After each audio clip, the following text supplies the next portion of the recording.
Okay, Malik. Good morning. Hopefully, everybody is doing good.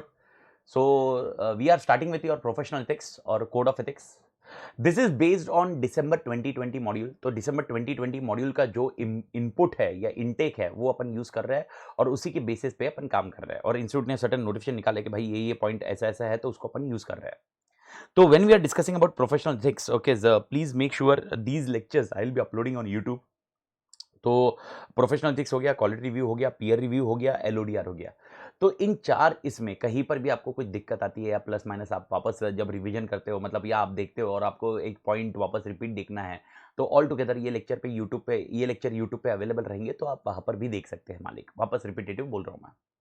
तो जो users YouTube पे है, जो लोग अभी यूट्यूब पे देख रहे हैं, ओके, तो उनसे पॉइंट है कि आपको नोट्स जो चाहिए, ओके, प्रोफेशनल एथिक्स का हो गया या क्वालिटी रिव्यू में लेक्चर अपलोड करूंगा या पीयर रिव्यू करूंगा या एलओडीआर करूंगा, तो नोट्स मैंने अपने टेलीग्राम चैनल में डाल रखे हैं. तो आपको ये नोट्स है ना टेलीग्राम चैनल से मिल जाएंगे. मेरा टेलीग्राम चैनल है CA Amit Tated dash final audit and law. Okay, दो है. एक चैनल है जहां पर मैं सिर्फ अपडेट्स करता हूं कि भाई ये है ये है ये है, तो वो चैनल को सब्सक्राइब करके रखिए, ओके, टेलीग्राम का.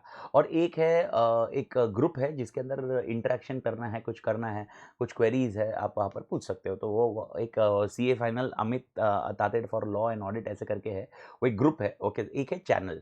तो चैनल है CA Amit Tated final audit and law. तो वहाँ पर मैंने ये सारे नोट्स डाल रखे, स्टैंडर्ड्स के नोट डाल दिए हैं, ऑलरेडी डाल चुका हूँ स्टैंडर्ड्स के नोट, लेकिन स्टैंडर्ड के लेक्चर में अपलोड नहीं कर रहा हूँ, लेकिन स्टैंडर्ड के नोट डाल चुका हूँ. Okay, peer review, professional ethics, quality review and LODR, ये चार के भी नोट्स मैं वहाँ पर अपलोड कर दूंगा. तो आप जब ये लेक्चर देखोगे तो नोट्स की रिक्वायरमेंट जो रहेगी वो वहाँ से आप देख सकते हो. ओके, ओपन PDF है तो आप उसको यूज़ कर सकते हो, उसका प्रिंट निकाल सकते हो और उसमें आप जो भी चीज़ अपडेट करनी है वो कर सकते हो. ओके मालिक. So nevertheless let's start with your professional ethics. Okay, मैं आपको बता दूं प्रोफेशनल एथिक्स को अपन ने क्या पोर्शन में डिवाइड किया हुआ है. स्क्रीन पे एक बार आप देख लीजिए. तो प्रोफेशनल एथिक्स को अपन जैसे स्ट्रक्चर में देखेंगे तो पहला पॉइंट होगा अपने लिए प्रिंसिपल्स. कुछ प्रिंसिपल्स है professional ethics. Code of ethics बोलता है कि भाई as a chartered accountant, as a professional accountant, वो प्रोफेशनल अकाउंटेंट शब्द यूज करते हैं. एज ए प्रोफेशनल अकाउंटेंट अपन ने उसका ध्यान रखना चाहिए मालिक. ओके, प्रोफेशनल अकाउंटेंट ने क्या करना चाहिए, क्या नहीं करना चाहिए. एक बेसिक एग्जांपल बात करें तो फंडामेंटल प्रिंसिपल. आप सबको मालूम है फंडामेंटल प्रिंसिपल क्या है. अपन ने स्टैंडर्ड 200 में, 220 में या SQC 1 में ऑलरेडी देख लिया है. सर क्या फंडामेंटल प्रिंसिपल है? Confidentiality, integrity, objectivity, professional behaviour, professional competence and उसके साथ में इंडिपेंडेंस. अब कॉन्सेप्ट ये था, मैंने आपको बताया था, independence is not A part of standard. तो इंडिपेंडेंस किसका हिस्सा है? इंडिपेंडेंस हिस्सा है विद कोड ऑफ एथिक्स या प्रोफेशनल एथिक्स का. तो इंडिपेंडेंस को हम लोग कैसे एंश्योर करें, इंडिपेंडेंस कैसे अचीव करें, यहां पर डिस्कशन में आएगा. थ्रेट टू इंडिपेंडेंस क्या रहेगा, थ्रेट टू इंडिपेंडेंस कैसे उसको मेजर इवैल्यूएट करेंगे, कैसे उसको एड्रेस करेंगे, कैसे उसको मिटिगेट करेंगे, ये डिस्कशन आपका पहला पॉइंट में होगा. यानी ये पहला पॉइंट जो होगा प्रिंसिपल, ये बाकायदा इंडिपेंडेंस के स्ट्रक्चर से होगा. तो यानी आपका पहला basic is completely with respect to threats को इवैल्यूएट करना, उसको एड्रेस करना, उसको सेफगार्ड करना, ये सारी चीजें डिस्कशन में आएगी मालिक. ये होने के बाद आपका सेकंड कॉन्सेप्ट है मेंबरशिप. मेंबरशिप के रिलेटेड जो जो क्वेश्चन होंगे वो आपके सेकंड पोर्शन में आएंगे. एग्जांपल मेंबरशिप में सर क्या क्या होगा? डिसेबिलिटी ऑफ मेंबरशिप, यानी ये लोग मेंबर नहीं बन सकते. ओके, टाइप्स ऑफ मेंबरशिप, कौन से प्रकार की मेंबरशिप है? एसोसिएट है, फेलो मेंबरशिप है, फेलो मेंबर्स है. ये होने के बाद और एक मोस्ट इंपॉर्टेंट एलिमेंट है मेंबरशिप के अंदर, COP, सर्टिफिकेट ऑफ प्रैक्टिस. आपको अगर प्रैक्टिस करनी है तो आपको COP लेना जरूरी है और COP लेने के बाद ही आप प्रैक्टिस कर सकते हो. ये कंसेप्ट यहां पर कवर करेंगे. तो मेंबरशिप एक पर्टिकुलर स्ट्रक्चर है जहां पर सेक्शन नंबर आपको याद रखने पड़ेंगे. यहां पर मेजरली सेक्शन नंबर के बेसिस पे आपका काम होगा. तो second portion is about membership.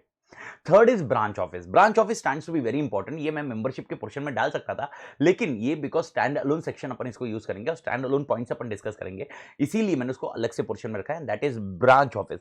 तो ब्रांच ऑफिस एक सेक्शन 27 अपने सिलेबस में कवर्ड है and that is very important section. Reason simple है, बिकॉज इसकी frequency of coming in examination is very high. तो ये अगर प्रोबेबिलिटी देखें तो प्रोबेबिलिटी में ये भी काफी बार एग्जामिनेशन में आ चुका है. डेफिनेटली ओल्ड सिलेबस में इसका इंपैक्ट ज्यादा है, न्यू सिलेबस में इंपैक्ट कम है, बट नेवरदलेस ओके, अपने एग्जामिनेशन पॉइंट ऑफ व्यू इसको कवर करना जरूरी है. ओके, मतलब अच्छे से कवर करना जरूरी है. तो ये पॉइंट आप ध्यान रखिए. और उसके बाद है अपने को शेड्यूल्स. ओके, दो शेड्यूल है, first schedule and second schedule. Okay, यहां पर अगर देखोगे तो केस स्टडी के इंपैक्ट ज्यादा हुए हैं और सर्टेन गाइडलाइंस में उन्होंने चेंजेस किए हुए हैं. इसके बाद आपके लिए आता है गाइडलाइंस. गाइडलाइंस का स्ट्रक्चर ऑलरेडी दिया हुआ है, गाइडलाइंस को अपन डिस्कस करेंगे. एंड नेक्स्ट आता है self regulatory measures.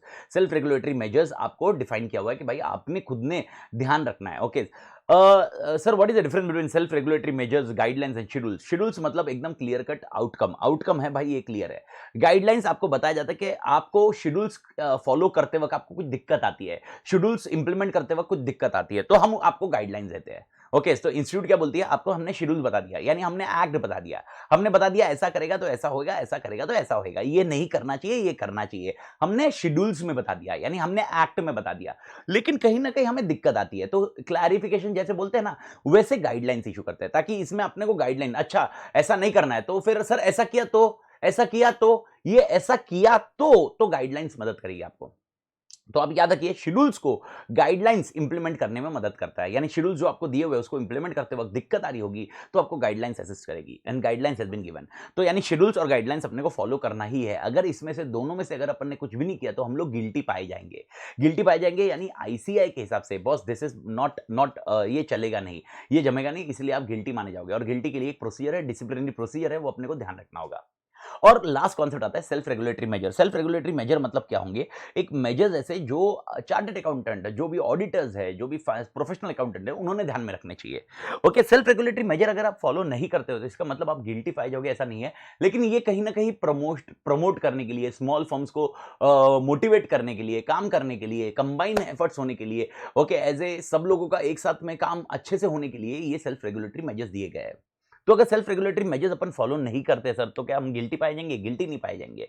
Okay self regulatory इसीलिए हमको बोला सेल्फ रेगुलेटरी, कहीं ना कहीं आपको सजेशन दिए गए कि आप इस चीज को इंप्रूव करो। ओके तो इसीलिए सेल्फ रेगुलेटरी मेजर बोला जाता है। तो point to be noted, okay ये स्ट्रक्चर में आएगा। ओके ये पर्टिकुलर लेक्चर, ये पर्टिकुलर चैप्टर मैं 4 लेक्चर में डिवाइड करूंगा। Okay lecture 1, lecture 2, lecture 3, lecture 4। Okay 4 lecture में कैसे डिवाइड होगा, पहला लेक्चर होगा जो अभी ये लेक्चर हो रहा है, इसमें हम लोग कवर करेंगे पहला, दूसरा, तीसरा हिस्सा, प्रिंसिपल्स कवर करेंगे, मेंबरशिप कवर करेंगे और ब्रांच ऑफिस कवर करेंगे। ये जैसे ही खत्म हो गया उसके बाद हम लोग जाएंगे शेड्यूल्स में। दूसरा लेक्चर जो होगा वो होगा फर्स्ट शेड्यूल का, तीसरा लेक्चर होगा वो सेकंड शेड्यूल का होगा, एंड चौथा लेक्चर होगा वो guidelines and self regulatory measures का होगा। इस तरह से ये particular chapter I am dividing in 4 lectures. तो अगर आप यूट्यूब पे देख रहे हो या अभी आप ऑल टुगेदर क्रैश कोर्स में अपन देख रहे हैं, तो आपको समझना जरूरी है कि 4 लेक्चर में डिवीजन है। ओके याद रखिए, मैं थोड़ा सा फास्ट रहूंगा, थोड़ा सा अपडेट रहेगा, मतलब स्पीड में रहूंगा। रीजन सिंपल है, because this is nothing but A crash course concept में जा रहा हूं, तो आपका रिविजन फॉर्मेट में ये कवर करना है हमें, लेकिन 100% कंप्लीट कवर कर रहे हैं, एडिक्वेट कवर कर रहे हैं। ओके नोट्स में भी आप देखोगे ऑल सारे पॉइंट कवर है, कहीं पर भी ऐसा मिसिंग नहीं। हाँ भाई कंटेंट को हमने मिस करके, मतलब मसाला जो उसका बहुत बड़ा मसाला, आउटकम का बहुत बड़ा मसाला दिया होगा, उसको मैंने रिड्यूस करके उसके हां या ना में डिस्कशन किया है। That's how the things have worked, and therefore it is covering in पूरा complete syllabus is covered in only 4 lecture, and that also मतलब 4 लेक्चर भी बहुत बड़े ऐसे घंटों के लेक्चर नहीं होंगे। मेरे को जहां तक टारगेट है, मेरा टारगेट है, अभी बता नहीं, वो बताते अभी अकेले बात करते थोड़ा प्लस माइनस टाइम हो सकता है, but whatever it may be, it will be approximately 4 hours to 5 hours lecture. 4 घंटे अप्रोक्सीमेट मैं सोच रहा हूँ, 3.5-4 घंटे के रेंज तक ये खत्म होना चाहिए मालिक। ओके उससे ज्यादा टाइम नहीं जाना चाहिए, बट नेवरदलेस ओके यहां पर आपको 2 चीजें हैं। एक तो पॉइंट ये है कि जो स्क्रीन पे मैं लिख रहा हूं ये चार्ट है, लेकिन इसमें मैं थोड़ा सा बनाने से ज्यादा okay I will be most preferable in referring the content. तो आपको ये जो शीट अपलोड की गई है टेलीग्राम चैनल पे, उसमें आपको कंटेंट मिल जाएगा जो क्रैश कोर्स है। ओके और कुछ है नहीं, मॉड्यूल का एडिटेड वर्जन है, थोड़े से लैंग्वेज को मैंने चेंज किए, थोड़े से अंडरस्टैंडिंग पॉइंट को चेंज किया। लैंग्वेज मतलब मॉड्यूल की जो बेर एक्ट की लैंग्वेज है, बेर लैंग्वेज है, उसको थोड़ा सा अपने को अंडरस्टैंडिंग वे में किया हुआ है, ताकि ये फटाफट समझ में आ जाए और इजीली याद रह जाए। हाँ इंपैक्ट वही है, कंटेंट कीवर्ड्स भी वही है मालिक, ऐसा नहीं है कीवर्ड्स भी चेंज किया, कीवर्ड्स वही रखा हुआ है अपन ने, कीवर्ड्स में कहीं पर भी चेंजेस नहीं है, लेकिन डेफिनेटली कहीं ना कहीं उसको इजी तो करना पड़ेगा, नहीं तो अपन को याद कैसे रहेगा इतना सारा कंटेंट।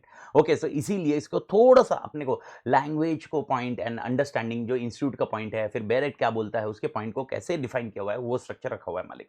ओके तो यहां पर अपन चैप्टर 20 ओके अपने जो क्रैश कोर्स की बुक है उसमें चैप्टर 20 है, अगर आपके पास फिजिकल कॉपी आ चुकी है या आने वाली है तो आप चैप्टर 20 देख लेना, चैप्टर 20 में ये सब कुछ कवर होगा। ओके तो नेवरदलेस मैं मोर ऑफ इसमें रहूंगा और इस शीट में मैं कम रहूंगा, बट इस शीट को मैं यूज करूंगा। और मैं क्या करने वाला हूं, ये शीट जैसे ही मेरा ये पूरा लेक्चर खत्म हो जाता है तो यहां पर डेफिनेटली मैं पॉइंट्स अपडेट करूंगा, मैंने ऑलमोस्ट सारे लिख के रखे हुए हैं, तो यहां पर पॉइंट्स अपडेट करके फिर ये शीट जैसे अपन स्क्रीन स्लाइड्स में अपलोड करते हैं वैसे स्क्रीन स्लाइड्स में अपलोड करेंगे मालिक।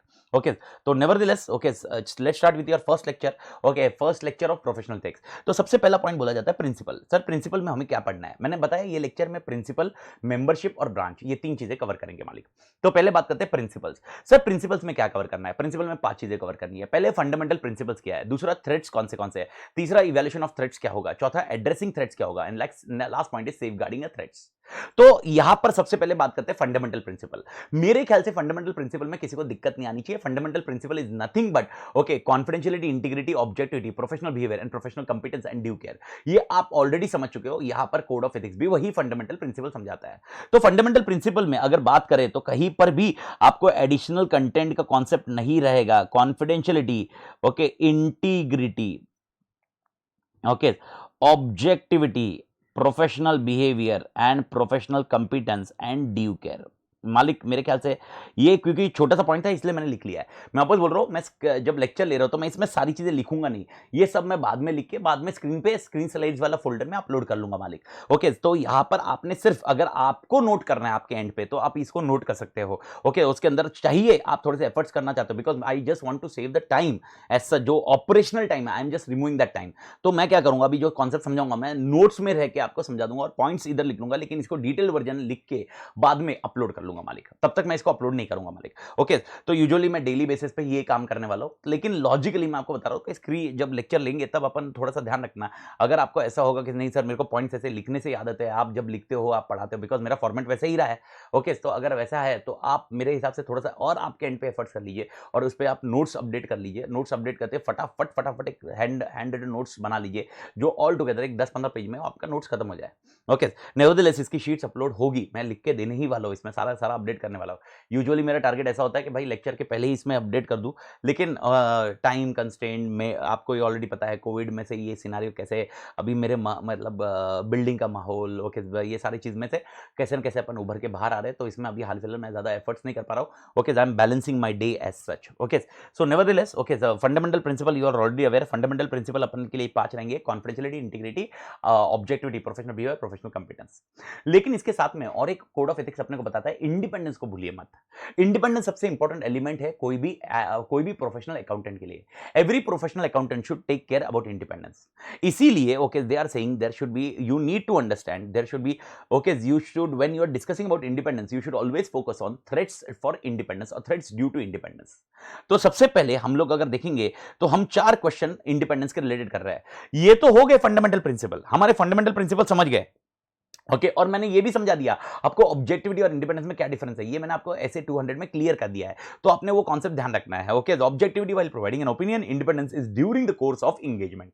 सो when we are discussing about threats, evaluation of threats, addressing threats and safeguard, अब क्या क्या पढ़ना है? सबसे पहले थ्रेट्स कितने प्रकार के होते हैं, how many types of threats are there. So यहां पर ओके इंस्टीट्यूट अपना बताती है कि भाई अपने को 5 तरह के थ्रेट्स को ध्यान में रखना है। What are the 5 types of threats? Okay, सबसे पहला होता है सेल्फ इंटरेस्ट थ्रेट्स, रटने की कोशिश करो और कॉन्सेप्चुअली समझने की कोशिश करो।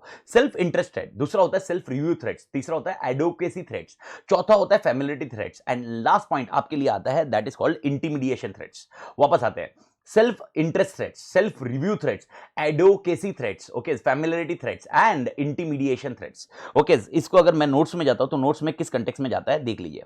अगर आप नोट्स में जाओगे तो आपका पहला पेज जो मैंने आपका बेसिक चार्ट बनाया है वही आपको पहला पेज मिलेगा। ओके मालिक, तो इसमें आपको ज्यादा हेडेक करने की जरूरत नहीं है, ये आपका पहला पेज पहला चार्ट है। उसके बाद आप देखोगे fundamental principle, integrity, objectivity, professional competence and due care, confidentiality and professional behaviour. ये ऑल टुगेदर इसका कॉन्टेक्स्ट या कॉन्सेप्ट अपन समझ चुके हो ऐसे 200 में और एसक्यूसी 1 में। ओके, तो ये सारे के सारे फंडामेंटल प्रिंसिपल है आपके, ठीक है। अब थ्रेट्स टू इंडिपेंडेंस, अब थ्रेट्स टू इंडिपेंडेंस क्या बोलते हैं? ओके, 5 थ्रेट्स है, मैंने आपको बताया। सबसे पहले अपन थ्रेट्स पढ़ रहे हैं मालिक, आप ध्यान देना, सबसे पहले थ्रेट्स पढ़ रहे हैं। Self interest threat, self review threat, advocacy threat, familiarity threat and intimidation threat. What is the self interest threat? The threat that financial or other interest will inappropriately influence a professional accountant's judgment and और behavior। यानी कहीं ना कहीं आप financially interest हो और उसकी वजह से आपका जजमेंट या बिहेवियर में इंपैक्ट हो सकता है, that is called self interest threats. Sir self interest threats मतलब क्या हो सकता है? कहीं ना कहीं you are having a close relationship with client और क्लोज रिलेशनशिप विद एम्प्लॉयर और there is a financial interest, direct financial interest in the client. Okay, वो कॉन्सेप्ट होता है सेल्फ इंटरेस्ट रेट्स। मेरा खुद का इंटरेस्ट उसके अंदर है, मेरा खुद का इंटरेस्ट उसके अंदर है, इसी को बोलते हैं self interest threats. Okay, you are direct financial interest है, आपके खुद के शेयर होल्डिंग हो सकते हैं कंपनी में, सेल्फ इंटरेस्ट रेट्स है। Okay, you are having a close business relationship with the clients, okay, self interest threats है, आपको ये समझना है। और उसकी वजह से क्या होगा, ओके, आप अपना जजमेंट या बिहेवियर चेंज हो सकता है, बिकॉज आप खुद इंटरेस्टेड है उसमें, आप खुद इंटरेस्टेड है उसमें, ये कॉन्सेप्ट आता है।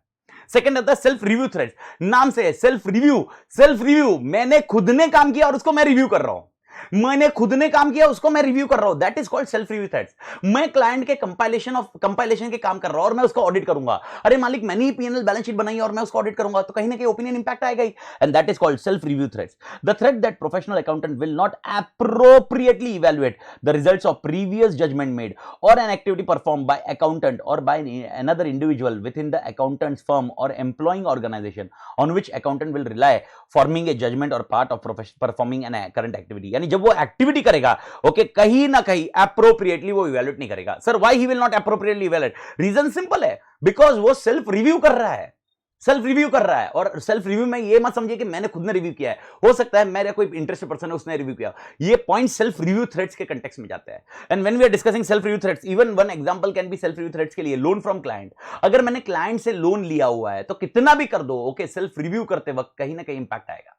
Okay sir, self interest threads, मैं फाइनेंशियली इंटरेस्ट हूं, loan taken from client is self review threads. Okay, अगर मेरे इन्वेस्टमेंट्स क्लाइंट में है तो self interest thread, so self interest self review. Okay, ये दोनों कॉन्सेप्ट मेरे ख्याल से गए। एडवोकेसी थ्रेड्स, मैं क्लाइंट को प्रमोट करता हूं या मैं क्लाइंट का कुछ काम करता हूं, एडवोकेट करता हूं, मैं उनका एडवोकेट भी हूं, लॉयर भी हूं, ओके, एडवोकेट करता हूं। ओके, यहां पर कॉन्सेप्ट आएगा advocacy threat. The threat that professional accountant will promote clients और employing organisation position to the point that accountants objectivity is compromise. Okay, कहीं ना कहीं उनके शेयर्स को प्रमोट करना, उनके लिए एडवोकेट बनना, ये कहीं ना कहीं एडवोकेसी थ्रेड्स है। ओके सर, ये किया तो कहीं, अरे भाई यार, क्लाइंट के लिए आप जजमेंटल इंपैक्ट हो सकता है, प्रोफेशनल अकाउंटेंट इंपैक्ट हो सकता है। इन शॉर्ट, ये चीजें नहीं होनी चाहिए अपने क्लाइंट के साथ में, मतलब अपन को ये थ्रेड्स को ध्यान में रखना है। सर ये थ्रेड्स रहे तो क्या एंगेजमेंट एक्सेप्ट ही नहीं करना है? ये मैंने डिस्कस किया क्या? नहीं मालिक। ओके, तो अपन आगे डिस्कस करेंगे ना यार। ये अपन क्या पढ़ रहे हैं, ये पहले पढ़ रहे हैं थ्रेड्स क्या है, इसके इवैल्यूएशन कैसे करेंगे, इसको एड्रेस कैसे करेंगे, इसको सेफगार्ड कैसे करेंगे, ये अपन डिस्कस करना बाकी है। आपको मैं बता रहा हूं, ये डिफरेंट टाइप्स ऑफ थ्रेड्स है, दैट्स इट। फैमिलिटी थ्रेड्स, अरे भाई मेरा भाई अगर मेरे ऑर्गेनाइजेशन का मेरा भाई मेरा ऑडिट करेगा, मेरा ऑडिट करने वाला 100% उसको ओपिनियन बायस होने वाला है, because it is a familiarity threats, family के रिलेटेड काम हो रहा है। ओके, लॉन्ग या क्लोज रिलेशनशिप है क्लाइंट के साथ, ओके, 100% ओके, आपका एक्सेप्ट करना बहुत इंपैक्टेड रहेगा, या आप सिंपैथी की वजह से ये एक्सेप्ट कर रहे हो, ये कहीं ना कहीं it is nothing but a familiarity threats. Familiarity, आप फैमिलिटी थ्रेड्स को ध्यान में रखिए। एंड इंटिमिडिएशन थ्रेड्स मतलब मुझे डर है, ओके, अगर मैंने कुछ मैंने ओपिनियन गलत दे दिया, अगली बार ये मुझे क्लाइंट बुलाएगा नहीं, ओके, ये मुझे डिसमिस कर देगा, ओके, या मुझे रिप्लेस कर देगा। ओके यार बॉस, मेरे क्लाइंट से प्रेशर है कि भाई यार कितना भी कर ले भाई, खत्म है, मतलब स्टोरी खत्म है। ओके, मेरे को ये डर है क्लाइंट से, that is called intimidation threats. मुझे क्लाइंट से डर है, ओके, इसके भाई ये ऐसे अनमॉडिफाइड ओपिनियन देना है, मेरे को क्लाइंट से डर है, प्रेशर है, अनमॉडिफाइड ओपिनियन इशू करना है, मुझे डर है कि मैंने अगर मॉडिफाइड किया तो क्लाइंट मुझे रिमूव कर देगा और अल्टीमेटली मेरे को काम नहीं मिलेगा, ये वाला नहीं मिलेगा, या वो इंडस्ट्री में ये फैला देगा कि भाई ये चार्टर्ड अकाउंटेंट को नहीं बुलाना है। That is called intimidation threat. The threat that professional accountant will deterred from acting objectively, deterred, okay, because of actual or perceived pressures including attempts to exercise undue influence over accountant। okay, आपके ऊपर undue influence होगा। these are something which is called a threats। आपको MCQ के question आ सकते हैं जिसमें आपको एक क्वेश्चन पूछा जा सकता है और बोला जा सकता है इस 5 थ्रेट्स में से कौन से थ्रेट्स है। 5 मतलब वो 4 जो भी ऑप्शन देवे उसके अंदर। Okay, so how many types of threats are there? 5. Self-interest, self-review, okay, advocacy, familiarity and intimidation.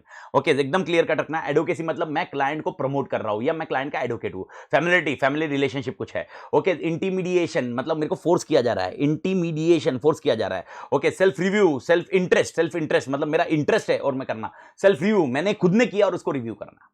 Okay, अब क्वेश्चन आता है नेक्स्ट। मेरे ख्याल से पहला पॉइंट पक्का क्लियर है। तो थ्रेट्स में आपके दिमाग में ऑल टुगेदर 5 पॉइंट आ जाने चाहिए।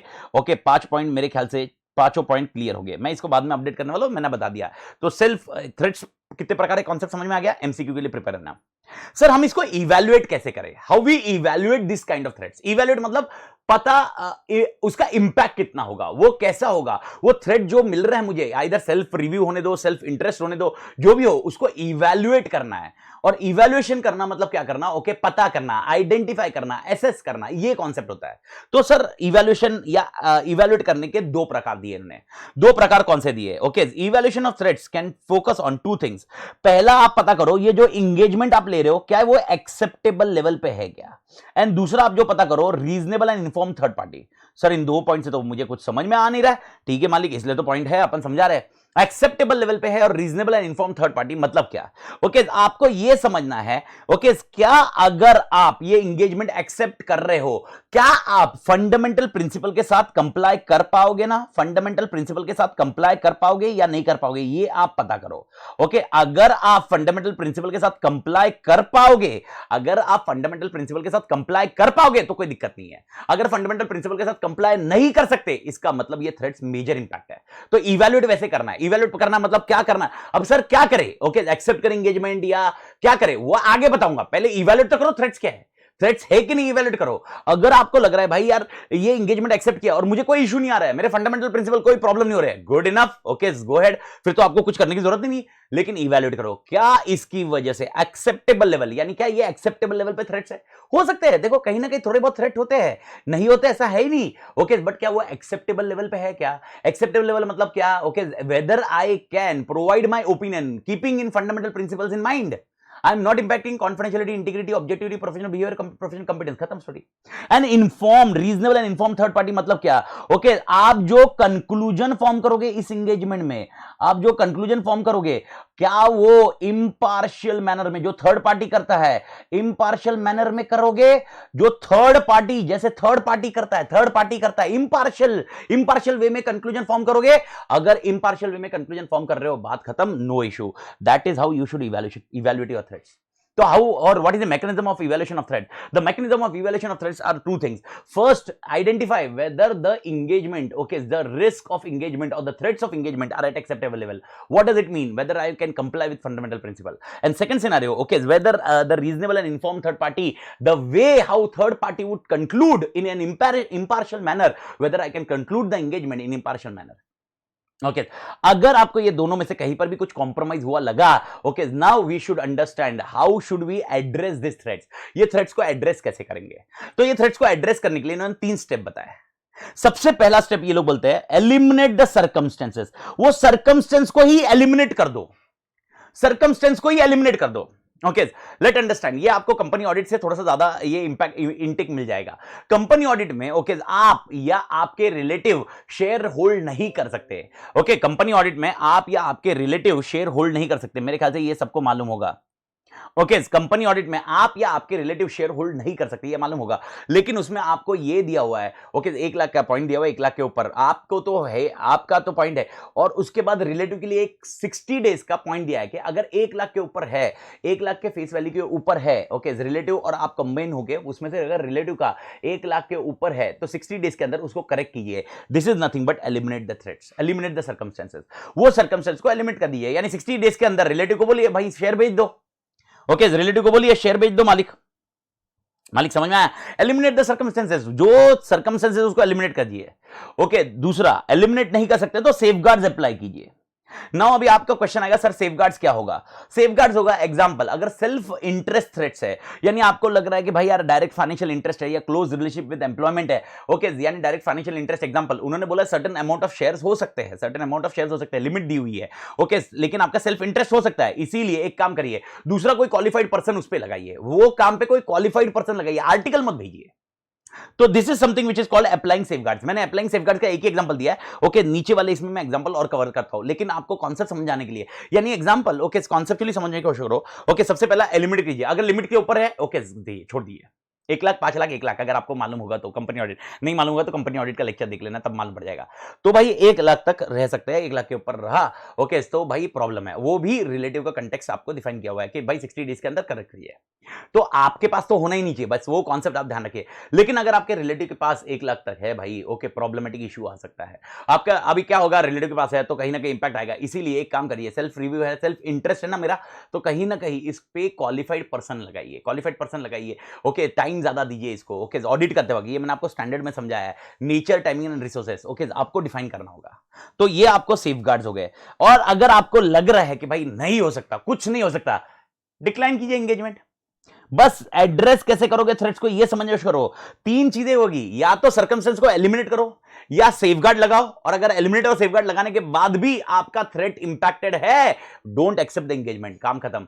So how you will address the threats, how you will address the threats? Addressing threats involve three things: eliminate, okay, safeguards, और okay, most important, do not accept. Eliminate circumstances जिसकी वजह से threats आ रहा है उसको eliminate करो, safeguards लगाओ, okay, या do not accept the engagement, story खत्म।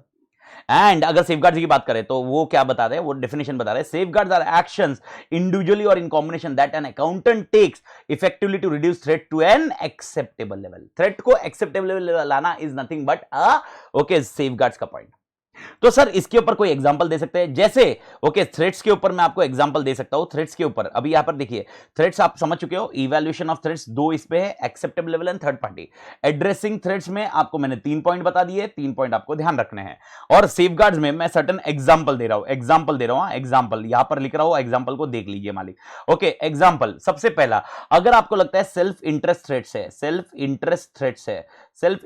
थ्रेट्स है, ओके सेल्फ इंटरेस्ट रहता है, तो दो काम करिए। एक तो क्वालिफाइड पर्सन को लगाइए, ओके क्वालिफाइड पर्सन को लगाइए, और दूसरा टाइम एलोकेशन ऑफ रिसोर्स ज्यादा दीजिए यहां पर। ओके तो सेल्फ इंटरेस्टेड, ये सर्टेन एग्जांपल दिए आपके मॉड्यूल में, वो अपन डिस्कस कर रहे हैं, एक्स्ट्राऑर्डिनरी डिस्कस नहीं कर रहे मालिक। ओके तो ध्यान रखिए, अगर आपको लग रहा है सेल्फ रिव्यू थ्रेट है, सेल्फ रिव्यू यानी कहीं ना कहीं अपने को रिव्यू करने में इंपैक्ट आएगा, तो 100% एप्रोप्रिएट रिव्यूअर अपॉइंट कीजिए, एप्रोप्रिएट रिव्यूअर अपॉइंट कीजिए मालिक, एप्रोप्रिएट रिव्यूअर अपॉइंट कीजिए, ठीक है मालिक, एप्रोप्रिएट रिव्यूअर कीजिए सेल्फ रिव्यू थ्रेट्स के अंदर। उसके अलावा ओके फैमिलिटी थ्रेट्स है, यानी आपको लग रहा है कुछ है, ओके फैमिलिटी थ्रेट्स है, 100% डिफरेंट पार्टनर्स एलोकेट कीजिए, डिफरेंट पार्टनर्स वो काम के लिए एलोकेट कीजिए। देखो सर इसका मतलब मैं फैमिली के एंगेजमेंट एक्सेप्ट कर सकता हूं, 100% याद रखना इसमें नहीं। ओके वो सर कहां पर लिखा है, वो शेड्यूल्स में लिखा हुआ है। लेकिन अगर आपको लगता है कि भाई ये क्लाइंट के साथ मेरा रिलेशनशिप क्लोज रिलेशनशिप हो रहा है, एंड यूजुअली अगर आप देखोगे, इसीलिए तो SQC1 क्या बोलती है, ओके कंपनी एक्ट ने बोला है अगर आप सीए फर्म हो, ओके अगर प्रोप्राइटर हो तो 5 साल ऑडिट कर पाओगे, और अगर सीए फर्म हो, पार्टनरशिप फर्म हो तो 10 साल, यानी 1 टर्म और 2 टर्म, याद होगा। लेकिन SQC1 बोलता है भाई एज ए एंगेजमेंट पार्टनर आपने सिर्फ 1 टर्म, ओके 2 टर्म तो आपको मिले हैं, 10 साल मिले हैं एज ए पार्टनरशिप फर्म में, लेकिन वो एंगेजमेंट पार्टनर रोटेट जो करोगे वो 7 साल के ऊपर नहीं होना चाहिए। ओके कहीं ना कहीं ये क्या है, फैमिलिटी थ्रेट्स। भले ही मेरा कोई फैमिली नहीं है, लेकिन अपन फैमिलियर होते जाते हैं, इसीलिए ये एग्जांपल उसके लिए है कि फैमिलिटी थ्रेट्स आ सकते हैं। बार बार वही क्लाइंट को ऑडिट करोगे तो भाई डिफरेंट पार्टनर्स को एलोकेट करो, क्योंकि आप फैमिलियर होते जाओगे, आप कंफर्ट जोन में आ जाओगे, एंड अल्टीमेटली अगर कुछ मटेरियल भी होगा आप उसको इग्नोर करोगे, वो ना हो। इसीलिए फैमिलिटी थ्रेट्स उसको बोलता है कि भाई डिफरेंट पार्टनर से काम करो। मालिक समझ में आया? इसका मतलब ऐसा नहीं कि मेरा भाई मेरा ऑडिट एंगेजमेंट लेगा, पॉसिबल नहीं है। ये रोकेगा, शेड्यूल्स रोकेंगे सर, शेड्यूल्स जो मैंने आपको बताया शेड्यूल्स रोकेंगे सर, गाइडलाइंस में भी दिया हुआ है, शेड्यूल्स में भी दिया हुआ है, सेकंड शेड्यूल में दिया है, जो कि वर्स्ट है, ओके डैमेजिंग है। But this is what a concept has been given. मेरे ख्याल से पहला प्रिंसिपल का पूरा पार्ट आपके दिमाग में क्लियर हो गया होगा। तो फंडामेंटल प्रिंसिपल क्या होते हैं, थ्रेट्स कितने प्रकार के होते हैं, ओके उसको इवैल्यूएट कैसे करते हैं, उसको एड्रेस कैसे करते हैं, और उसके सेफगार्ड्स क्या होंगे। Safeguards is nothing but address का पॉइंट है, safeguards is nothing but address का पॉइंट। ओके सेकंड बोलता है सेफगार्ड्स डालो, और ये उस एड्रेस का पॉइंट का सेफगार्ड है, यानी एड्रेसिंग करना, कैसे एड्रेस करोगे। तो एक बार मैं एड्रेस करने को बोल देता हूं। सबसे पहले क्या करोगे, okay reduce the threats, okay eliminate, पहले एलिमिनेट कर दो। एलिमिनेट नहीं कर सके तो सेफगार्ड करो ताकि थ्रेट्स रिड्यूस हो जाए। सेफगार्ड करने से क्या होता है, okay reduce to threats to acceptable level, and तीसरा क्या होगा, ओके भाई do not accept the engagement. खत्म करो स्टोरी, एंगेजमेंट एक्सेप्ट ही मत करो, खत्म हो गई स्टोरी आपकी, दैट्स इट। ओके ये हो गया आपका प्रिंसिपल। मेरे ख्याल से प्रिंसिपल में किसी को दिक्कत नहीं आनी चाहिए। यहां पर अपन पार्किंग लॉट में डाल देते हैं प्रिंसिपल। अभी आते हैं मेंबरशिप पे। मेंबरशिप की कहानी बढ़िया है, ओके क्योंकि ये है जैसे ही आप सीए बनोगे तो अल्टीमेटली इसमें घुसोगे।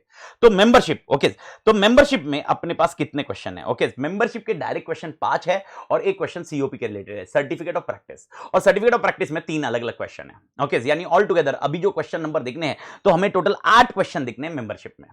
8 क्वेश्चन आपको रटने होंगे, 8 क्वेश्चन आपको ध्यान में रखने होंगे मालिक। ओके तो let's start with your question of membership. First question is disability of membership, section 8। और यहां पर सेक्शंस हो गए। डिसेबिलिटी ऑफ मेंबरशिप, यानी ये लोग मेंबर ऑफ इंस्टीट्यूट नहीं बन सकते मालिक, ये लोग मेंबर ऑफ इंस्टीट्यूट नहीं बन सकते मालिक। तो कौन कौन मेंबर ऑफ इंस्टीट्यूट नहीं बन सकता? तो डिसेबिलिटी ऑफ मेंबरशिप में क्या बोला हुआ है? ओके, डायरेक्टली 6 डिसेबिलिटी है, रट लो। 21 साल से कम वाला कोई पंटर होगा, ओके, पंटर मतलब जब मैं बोल रहा हूं चार्टर्ड अकाउंटेंट, अगर 21 साल के पहले अगर आप सीए एग्जामिनेशन पास होते हो और आप मेंबर बनना चाहते हो तो पॉसिबल नहीं है। अभी अपन हंसेंगे इस जोक पे, ओके, बहुत जन बोलेंगे सर 21 साल इधर जिंदगी निकल रही है मां कसम साला करते करते, मतलब क्या बताए सर, ओके, अपने को ये सिनेरियो। और मैं किसकी बात कर रहा हूं? मास की बात कर रहा हूं, ओके। बाकी जो पॉइंट है, जैसा है, जो रैंक होल्डर है और जो एक्सपर्ट है, जो तोड़ है, उसकी तो कहानी तोड़ ही चलती है। लेकिन सर ऐसा पॉइंट है सर 21 साल के नीचे कोई सीए बनता है? ऐसे 2-3 एग्जांपल अपने पास ऑलरेडी हो चुके हैं। मेरा एक हैदराबाद का स्टूडेंट था, okay, there was student, I do remember in 2016 इसका, ही जॉइंड इसका with me, he cleared in first attempt में, वो फर्स्ट ग्रुप क्लियर हो गया, सेकंड ग्रुप इसका की वजह से फेल हुआ था, एंड देन ही जॉइंड इसका in Hyderabad and he cleared examination in the next attempt and he was a chartered accountant at the age of 19-20 odd. He was a chartered accountant. Sir इतने जल्दी examination 100%। अरे school में, अरे उसने 10th में, when he was 10th मतलब when he was the age of 10th or 11th, okay, he cracked the balance sheet of his dad. I forgot his name, okay, मैं अगले लेक्चर में या उसके पॉइंट में बताता हूँ, ओके। हैदराबाद का एक बहुत तोड़ स्टूडेंट था, तो जब मेरे को मालूम पड़ा उसके बारे में और वो जब मेरे को मिला था इसका के टाइम पे, तब मेरे को समझा था, उसके बाद मालूम पड़ा कि भाई तो वो सीए बन चुका था बिफोर 21, ओके, तब ये मेंबर नहीं बन सकता। हाँ, चार्टर्ड अकाउंटेंट है, okay, but member of institute बनने के लिए 21 साल की उम्र चाहिए, ओके। आप अपन सबके लिए तो भाई मेंबरशिप ओपन है पूरे टाइम, 21 साल के ऊपर तो वैसे ही हो जाएंगे, लेकिन logically, okay, certain few of excellent persons, a few of the excellent persons and other things we are discussing here. तो 21 साल का पॉइंट अपन डिस्कस करते हैं। If he has not attend the age of 21 he can not become a member. Second, unsound mind, ओ मैं पागल हूं, ऐसा कॉन्सेप्ट। तो ये पॉइंट है unsound mind. Please do understand, unsound mind खाली आप बोलोगे सर ये पागल है, इसको डिसेबल करो, ऐसा नहीं होता।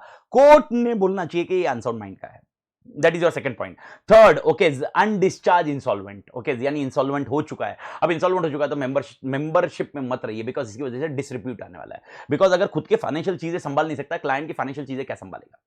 चौथा सिनारियो, ओके, इंसॉल्वेंसी डिस्चार्ज हो चुकी है लेकिन कोर्ट से अभी तक ऑर्डर नहीं आया है कि भाई यार यहां पर इंसॉल्वेंसी डिस्चार्ज हो चुकी है। यानी okay, there can be a concept that insolvent is discharge मतलब उसकी इंसॉल्वेंसी खत्म, मतलब सबके पेमेंट हो चुके हैं, लेकिन कंपिटेंट कोर्ट से एक ऑर्डर आना चाहिए कि भाई हाँ भाई इसकी इंसॉल्वेंसी डिस्चार्ज हो चुकी है। तो इंसॉल्वेंसी में भी डिस्चार्ज, पेमेंट में भी डन, लेकिन कोर्ट से अभी तक ऑर्डर नहीं आया। ऐसे भी लोग ओके मेंबरशिप में नहीं अप्लाई नहीं कर सकते।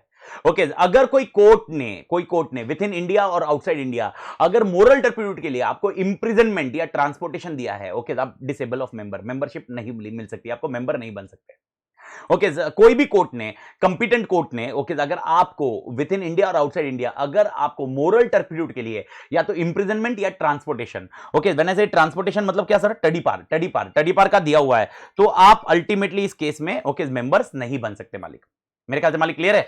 ये कॉन्सेप्ट आप ध्यान में रखिए। एंड उसके बाद एकदम इंपॉर्टेंट पॉइंट है, अगर इंक्वायरी की गई और हमें मालूम पड़ा कि आप गिल्टी हो, इंक्वायरी की गई और हमें मालूम पड़ा कि आप गिल्टी हो, इस केस में आप मेंबर नहीं बन सकते, मतलब डिसेबल हो जाओगे, मेंबरशिप से निकाले जाओगे। ओके सर, इंक्वायरी कर कैसे होगी? शेड्यूल्स, जो अपना फर्स्ट शेड्यूल सेकंड शेड्यूल होगा वो डिस्कशन पॉइंट आएगा। तो what are the disability for membership? Okay, disability for membership is 21 years of age, unsound mind, undischarged insolvent, court से अभी तक ऑर्डर नहीं आया, कंपिटेंट कोर्ट ने उसको विद इन और with outside India okay moral turpitude के लिए ओके ट्रांसपोर्टेशन और इंप्रिजनमेंट दिया हुआ है। ट्रांसपोर्टेशन मतलब टडी पार, इंप्रिजनमेंट जेल दी हुई है और ये उसका नाम रिमूव फ्रॉम मेंबरशिप है, बात खत्म। तो अल्टीमेटली 6 पॉइंट है, मेरे ख्याल से 6 पॉइंट आपको याद रखने में थोड़ा आसानी होनी चाहिए, कहीं पर भी ज्यादा दिक्कत नहीं आनी चाहिए। तो 6 पॉइंट विल बी देयर, तो 6 point take care. Okay, disability of membership, types of membership, there are 2 types of membership sir, ये तो मैं एकदम आराम से, एक है एसीए और एक है FCA. Sir ACA associate member, FCA fellow member. Associate member, जैसे ही आप चार्टर्ड अकाउंटेंट बन जाओगे, इमीडिएटली आप एप्लीकेशन दे सकते हो इंस्टीट्यूट को कि भाई मेरा नाम रजिस्टर ऑफ मेंबर्स में डालिए, और इंस्टीट्यूट आपका नाम डाल देगी एंड दैट इमीडिएटली आप एसोसिएट मेंबर ऑफ इंस्टीट्यूट बन जाओगे। ओके, फेलो मेंबर बनने के लिए आपको समझना जरूरी है, फेलो मेंबर बनने के लिए आपके 2 कंडीशन होगी। फेलो मेंबर बनने के लिए या तो आप एसीए होने चाहिए 5 साल तक, और साथ में आपने सीओपी लेना चाहिए 5 साल तक, यानी आपने सर्टिफिकेट ऑफ प्रैक्टिस लेके प्रैक्टिस करनी चाहिए 5 साल तक। यानी अगर आप एसीए हो और 5 साल लगातार प्रैक्टिस कर चुके हो, अगर आप एसीए हो और 5 साल लगातार प्रैक्टिस कर चुके हो, तो आपको एफसीए के लिए एप्लीकेशन दे सकते हो। अपने आप नहीं बनता, इसमें एप्लीकेशन देना पड़ता है इंस्टीट्यूट को। ओके या आप एसीए हो यानी मेंबर हो, ओके 5 साल से आप एसीए हो और आपके पास ऐसा एक्सपीरियंस है जिससे आप ये प्रूव कर सकते हो कि भाई ओके काउंसिल को लगता है कि आपको 5 साल प्रैक्टिस का एक्सपीरियंस आ चुका है, ओके उस केस में एफसीए बन सकते हो। This is what A context of FCA. Sir वैसे ये दोनों मेंबरशिप में डिफरेंस क्या है? ओके आपको कुछ ऐसा कुछ इंस्टीट्यूट से अपने को कुछ सर्विसेज मिलने में फर्क पड़ता है क्या? कुछ भी नहीं, except okay seniority of members मालूम पड़ता है। यानी एग्जांपल अगर मैं एफसीए हूं, ओके मैं हुई एफसीए, ओके एफसीए हूं तो आपको मालूम पड़ता है हाँ भाई ये सीनियर मेंबर है, एसीए मतलब नया मेंबर है, तो एफसीए एज सच। और दूसरा फीस चार्ज करने में, क्लाइंट को फीस चार्ज करने में इंपैक्ट हो सकता है, ये पॉइंट अपने ध्यान रखना है। मेरे ख्याल से मालिक क्लियर है, ये पॉइंट आप ध्यान रखिए and that is called the concept of FCA. Okay AC and FCA. और वैसे ही इसी की वजह से एसीए में आपको मेंबरशिप फीस जो होगी वो कम है और एफसीए में मेंबरशिप फीस ज्यादा है, तो ये भी ध्यान रखना कि फीस चार्ज कर सकते हैं तो अपने को फीस भी इंस्टीट्यूट को देनी पड़ती है भाई, मेंबरशिप मेंटेन करने की फीस होती है, इंस्टीट्यूट रन होता है फीस के ऊपर, वो फीस का concept is also high in FCA. Nevertheless ये होने के बाद इंस्टीट्यूट का और एक क्वेश्चन आता है, क्या एक बार नाम एंटर कर दिया रजिस्टर में, क्या उसके बाद वो नाम निकाल सकती है क्या? Answer is yes. There can be a removal of name and there are 4 circumstances for removal of name. Okay, what are the 4 circumstances? पहला, वो person dead, the person is dead. The member of the institute is dead. Okay, अगर उसकी दुर्घटनावश या कैसे भी, okay he is died, okay boss removal of member, removal of name, okay from the register of member, उसका नाम निकाला जाएगा। दूसरा, okay उसकी तरफ से रिक्वेस्ट आया कि मेरा नाम निकाल दो, उसकी तरफ से ही रिक्वेस्ट आया है कि भाई मेरा नाम निकाल दो, वो बोल रहा है नहीं बनना है भाई मेंबर, मेरे को निकालना है नाम। ओके सर ऐसा क्यों हो सकता है? There may be certain circumstances, we are not discussing into that, but ये नाम निकालने के लिए वो एप्लीकेशन दे रहा है कि मेरा नाम निकाल दो। ओके सर रिमूव, रिक्वेस्ट आया, remove the name, that's it. उसके अलावा ओके मोस्ट इंपॉर्टेंट, उसने जो प्रिस्क्राइब फीस थी मेंबरशिप की, प्रिस्क्राइब फीस थी उसने नहीं भरी, okay there can be removal of name, prescribe fees. And last concept, okay section 8 वो अट्रैक्ट करता है लेटर ऑन, नाम एंटर तो कर दिया, नाम एंटर करते वक्त ओके सेक्शन 8 डिसेबिलिटी कहीं पर भी अट्रैक्ट नहीं हो रही थी, लेकिन एक बार मेंबर बन गया बाद में सेक्शन 8 अट्रैक्ट हुआ। एग्जाम्पल, ओके सर पहले वो अनसाउंड माइंड का नहीं था लेकिन मेंबर बना 2 साल के बाद अनसाउंड माइंड का हो गया, या वो इंसॉल्वेंट नहीं था 2 साल के बाद, मेंबर बनने के बाद 2 साल के बाद इंसॉल्वेंट हुआ, अब क्या, अब उसका नाम निकाला जाएगा रिमूवल। तो रिमूवल के कितने ग्राउंड है? 4 ग्राउंड है। सबसे पहले डेड, ओके उसने एप्लीकेशन दिया, उसने फीस नहीं भरी या सेक्शन 8 अट्रैक्ट हुआ after entering into membership. Membership attract करते वक्त हमने डिसेबिलिटी का ध्यान रखा था, डिसेबिलिटी में कहीं पर भी नहीं था, लेकिन बनने के बाद वो डिसेबिलिटी के लिए कैटेगराइजेशन हो गया एंड इसके लिए उसका नाम निकाला गया। सर क्या रिस्टोरेशन हो सकता है, क्या मेरा नाम वापस डाला जा सकता है मेंबरशिप में? आंसर इज यस, सेक्शन 20 बोलता है, ये सेक्शन 20 दोनों सेक्शन 20 है। नाम निकाला जाएगा तो नाम वापस डाला भी जाएगा, और 3 प्रकार के ये लोग बोलते हैं रिस्टोरेशन कब से हो सकता है।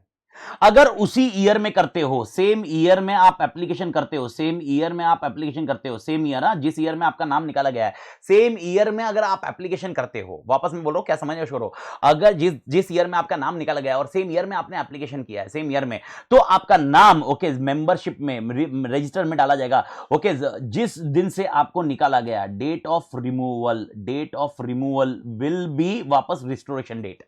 यानी अगर बाई चांस ओके 1 जून को आपका नाम निकाला गया, रीजन सिंपल है बिकॉज प्रिस्क्राइब फीस नहीं भरी, 1 जून को आपने नाम निकाल दिया, 31 दिसंबर को उसी फाइनेंशियल ईयर में आपने फीस भर दी, 31 दिसंबर को या 1 दिसंबर को आपने फीस भर दी, आपका रिस्टोरेशन नाम वापस डाला जाएगा, लेकिन कौन से डेट से डाला जाएगा? ओके जिस दिन से निकाला तब से आप मेंबर रहोगे। ओके तो याद रखना, अगर उसी साल में आपने वापस फीस भर दिया, एप्लीकेशन दे दिया, जो भी किया एप्लीकेशन दे दिया, तो जिस दिन पे नाम निकाला गया उसी दिन पे आपको वापस डाला जाएगा।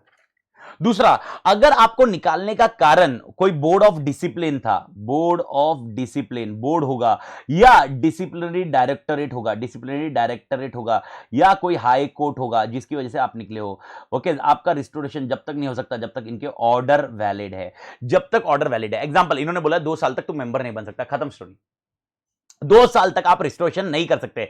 ओके जो ऑर्डर होगा उसके हिसाब से यहां पर रिस्टोरेशन हो सकता है। एंड तीसरा सिनेरियो, एनी अदर केस मतलब जो भी अदर केस है, यानी एग्जांपल 1 साल के बाद, 2 साल के बाद, the date of application of restoration, date of application जो होगा वो ही आपका डेट ऑफ रिस्टोरेशन होगा। मेरे ख्याल से मालिक क्लियर। ओके, तो एकदम इजी आंसर है। ओके, डिसेबिलिटी क्या है, मेंबरशिप के टाइप्स क्या है, रिमूवल क्या है, रिस्टोरेशन क्या है, ये आपको समझ में आना चाहिए। ये होने के बाद अपने लिए पेनल्टी, सेक्शन 24 की पेनल्टी है। सर ये सेक्शन 24 है क्या? अगर आप प्लीज अंडरस्टैंड, अगर आप मेंबर नहीं हो और आप दुनिया को बता रहे हो मेंबर हो, अगर आप सीए मेंबर नहीं हो और आप दुनिया को बता रहे हो आप सीए हो, अगर आप मेंबर नहीं हो और आप डेजिग्नेशन यूज करते हो chartered accountant, please understand designation as chartered accountant, यानी आज सर मैं मतलब इसका मतलब मैं सीए बन के इमीडिएटली ओके मेरे को नाम सीए अमित तातेड़ यूज नहीं कर पाऊंगा।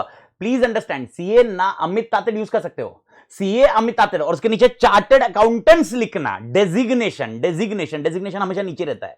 ओके, इनिशियल नहीं, इनिशियली सीए अमित तातेड़, अब सीए बनते ही आप सीए अमित तातेड़ लगाओगे ना यार। ओके, सीए अमित तातेड़ होगा, designation as chartered accountant. Okay, यानी आप अगर मेंबर नहीं हो और आप डेजिग्नेशन नहीं लगा सकते मालिक, डेजिग्नेशन नहीं लगा सकते और आपने डेजिग्नेशन लगाया, मेंबर नहीं हो, मेंबर पहली बात है मेंबर नहीं हो और आप बता रहे हो मेंबर है। ओके, मेंबर नहीं हो और आपने डेजिग्नेशन एज सीए यूज किया। ओके, आप सीओपी नहीं लिए हो और आप दुनिया को बता रहे हो कि आप सीओपी लिए हो। प्लीज अंडरस्टैंड, क्या पंचायती है सर? ये पंचायती क्या है? इन शॉर्ट इंस्टीट्यूट चाहता है कि आप जो भी काम करो ओके सही तरीके से करो।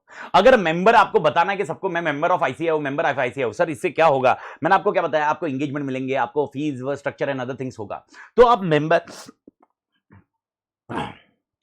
अगर आप मेंबर नहीं हो और आप बताते हो मेंबर हो, ओके आपका डेजिग्नेशन, आप मेंबर नहीं हो और आप डेजिग्नेशन सीए यूज नहीं कर सकते। वापस बोल रहा हूं, इनिशियल और डेजिग्नेशन में फर्क समझो। CA Amit Tated initials, okay Amit Tated chartered accountants card के नीचे लगाते अपन, वो नहीं लगा सकते आप डेजिग्नेशन। ओके, और सीओपी नहीं लिए और आप बता रहे हो सीओपी लिए और आप प्रैक्टिसिंग सीए हो। यानी एग्जांपल, आप क्लाइंट के पास जाते हो और बोलते हो मैं प्रैक्टिसिंग सीईओ, मैंने सीओपी लिया हुआ है, ओके आप काम दे दो मुझे, कोई दिक्कत नहीं है। ओके, ये स्ट्रक्चर बता रहे हैं। तो यहां पर ओके अगर ऐसा इंस्टीट्यूट को मालूम पड़ा तो यहां पर सिनारियो होगा, ओके जो कन्विक्शन होगा, फर्स्ट कन्विक्शन जो होगा, ओके 1000 रुपया पेनल्टी होगी, 1000 रुपया पेनल्टी होगी। और अगर सेकंड और सब्सिक्वेंट कन्विक्शन में 5000 और 6 मंथ्स ऑफ जेल और बोथ। ओके, ये कॉन्सेप्ट आप ध्यान में रखना, दैट्स इट। सेक्शन 24 क्या बोलता है, प्लीज अंडरस्टैंड, क्या बोला मैंने, आप मेंबर नहीं हो और आप बता रहे हो मेंबर है, आप मेंबर नहीं हो और आप designation as a chartered accountant use कर रहे हो, और अगर आपने सीओपी नहीं लिया और आप बता रहे हो सीओपी लिया हुआ है, तो आपको पेनल्टी होगी। एंड पेनल्टी कितनी होगी? First conviction is 1000 rupees, second conviction is 5000 और 6 months, which ever is okay, जो भी और बोथ, ऐसा combination, which ever is less नहीं है, विच बोथ। ओके, तो मेरे ख्याल से ये यहां तक की कहानी क्लियर है मालिक। तो ये स्टोरी होने के बाद अब आते हैं अपन नेक्स्ट कॉन्सेप्ट पे, that is called COP. COP का फुल फॉर्म क्या है? Certificate of practice. ओके, आप सर्टिफिकेट ऑफ प्रैक्टिस लिए बिना ओके आप काम नहीं कर सकते इंडिया में या elsewhere.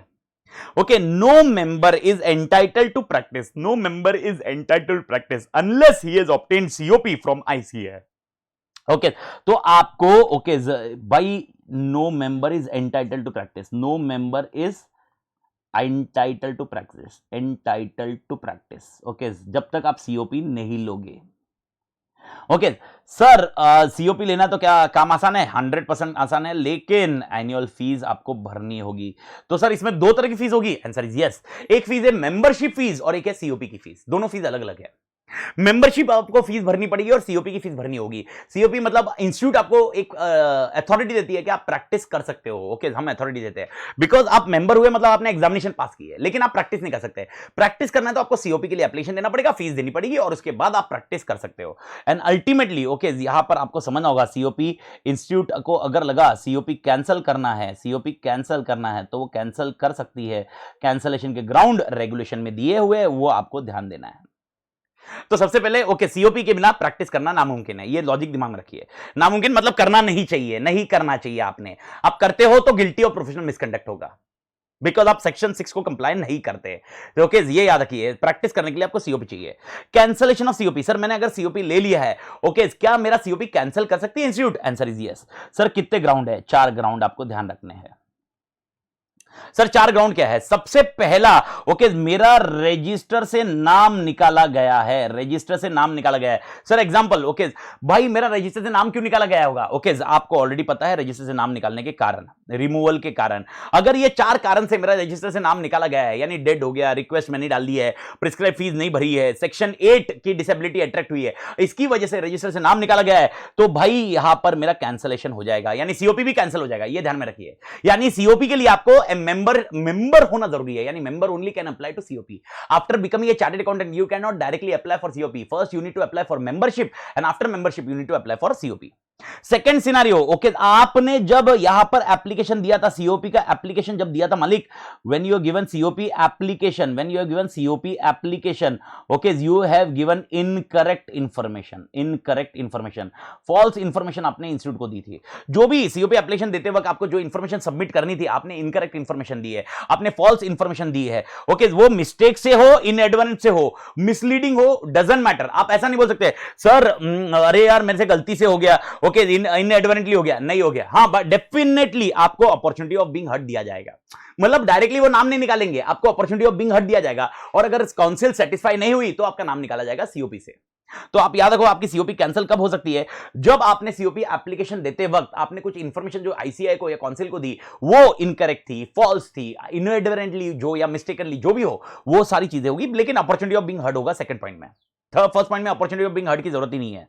Third scenario okay boss आपने प्रैक्टिस करना ही बंद कर दिया, आप you have ceased to practice, do the practice, आप प्रैक्टिस करना बंद कर दिए। यानी एग्जांपल आपने एम्प्लॉयमेंट ज्वाइन कर लिया और समथिंग लाइक दैट, तो you have ceased to practice, तो सीओपी कैंसिल हो जाएगी। एंड लास्ट कॉन्सेप्ट है ओके बॉस, लास्ट कॉन्सेप्ट आपने भूलना ही नहीं चाहिए, not paid COP fees.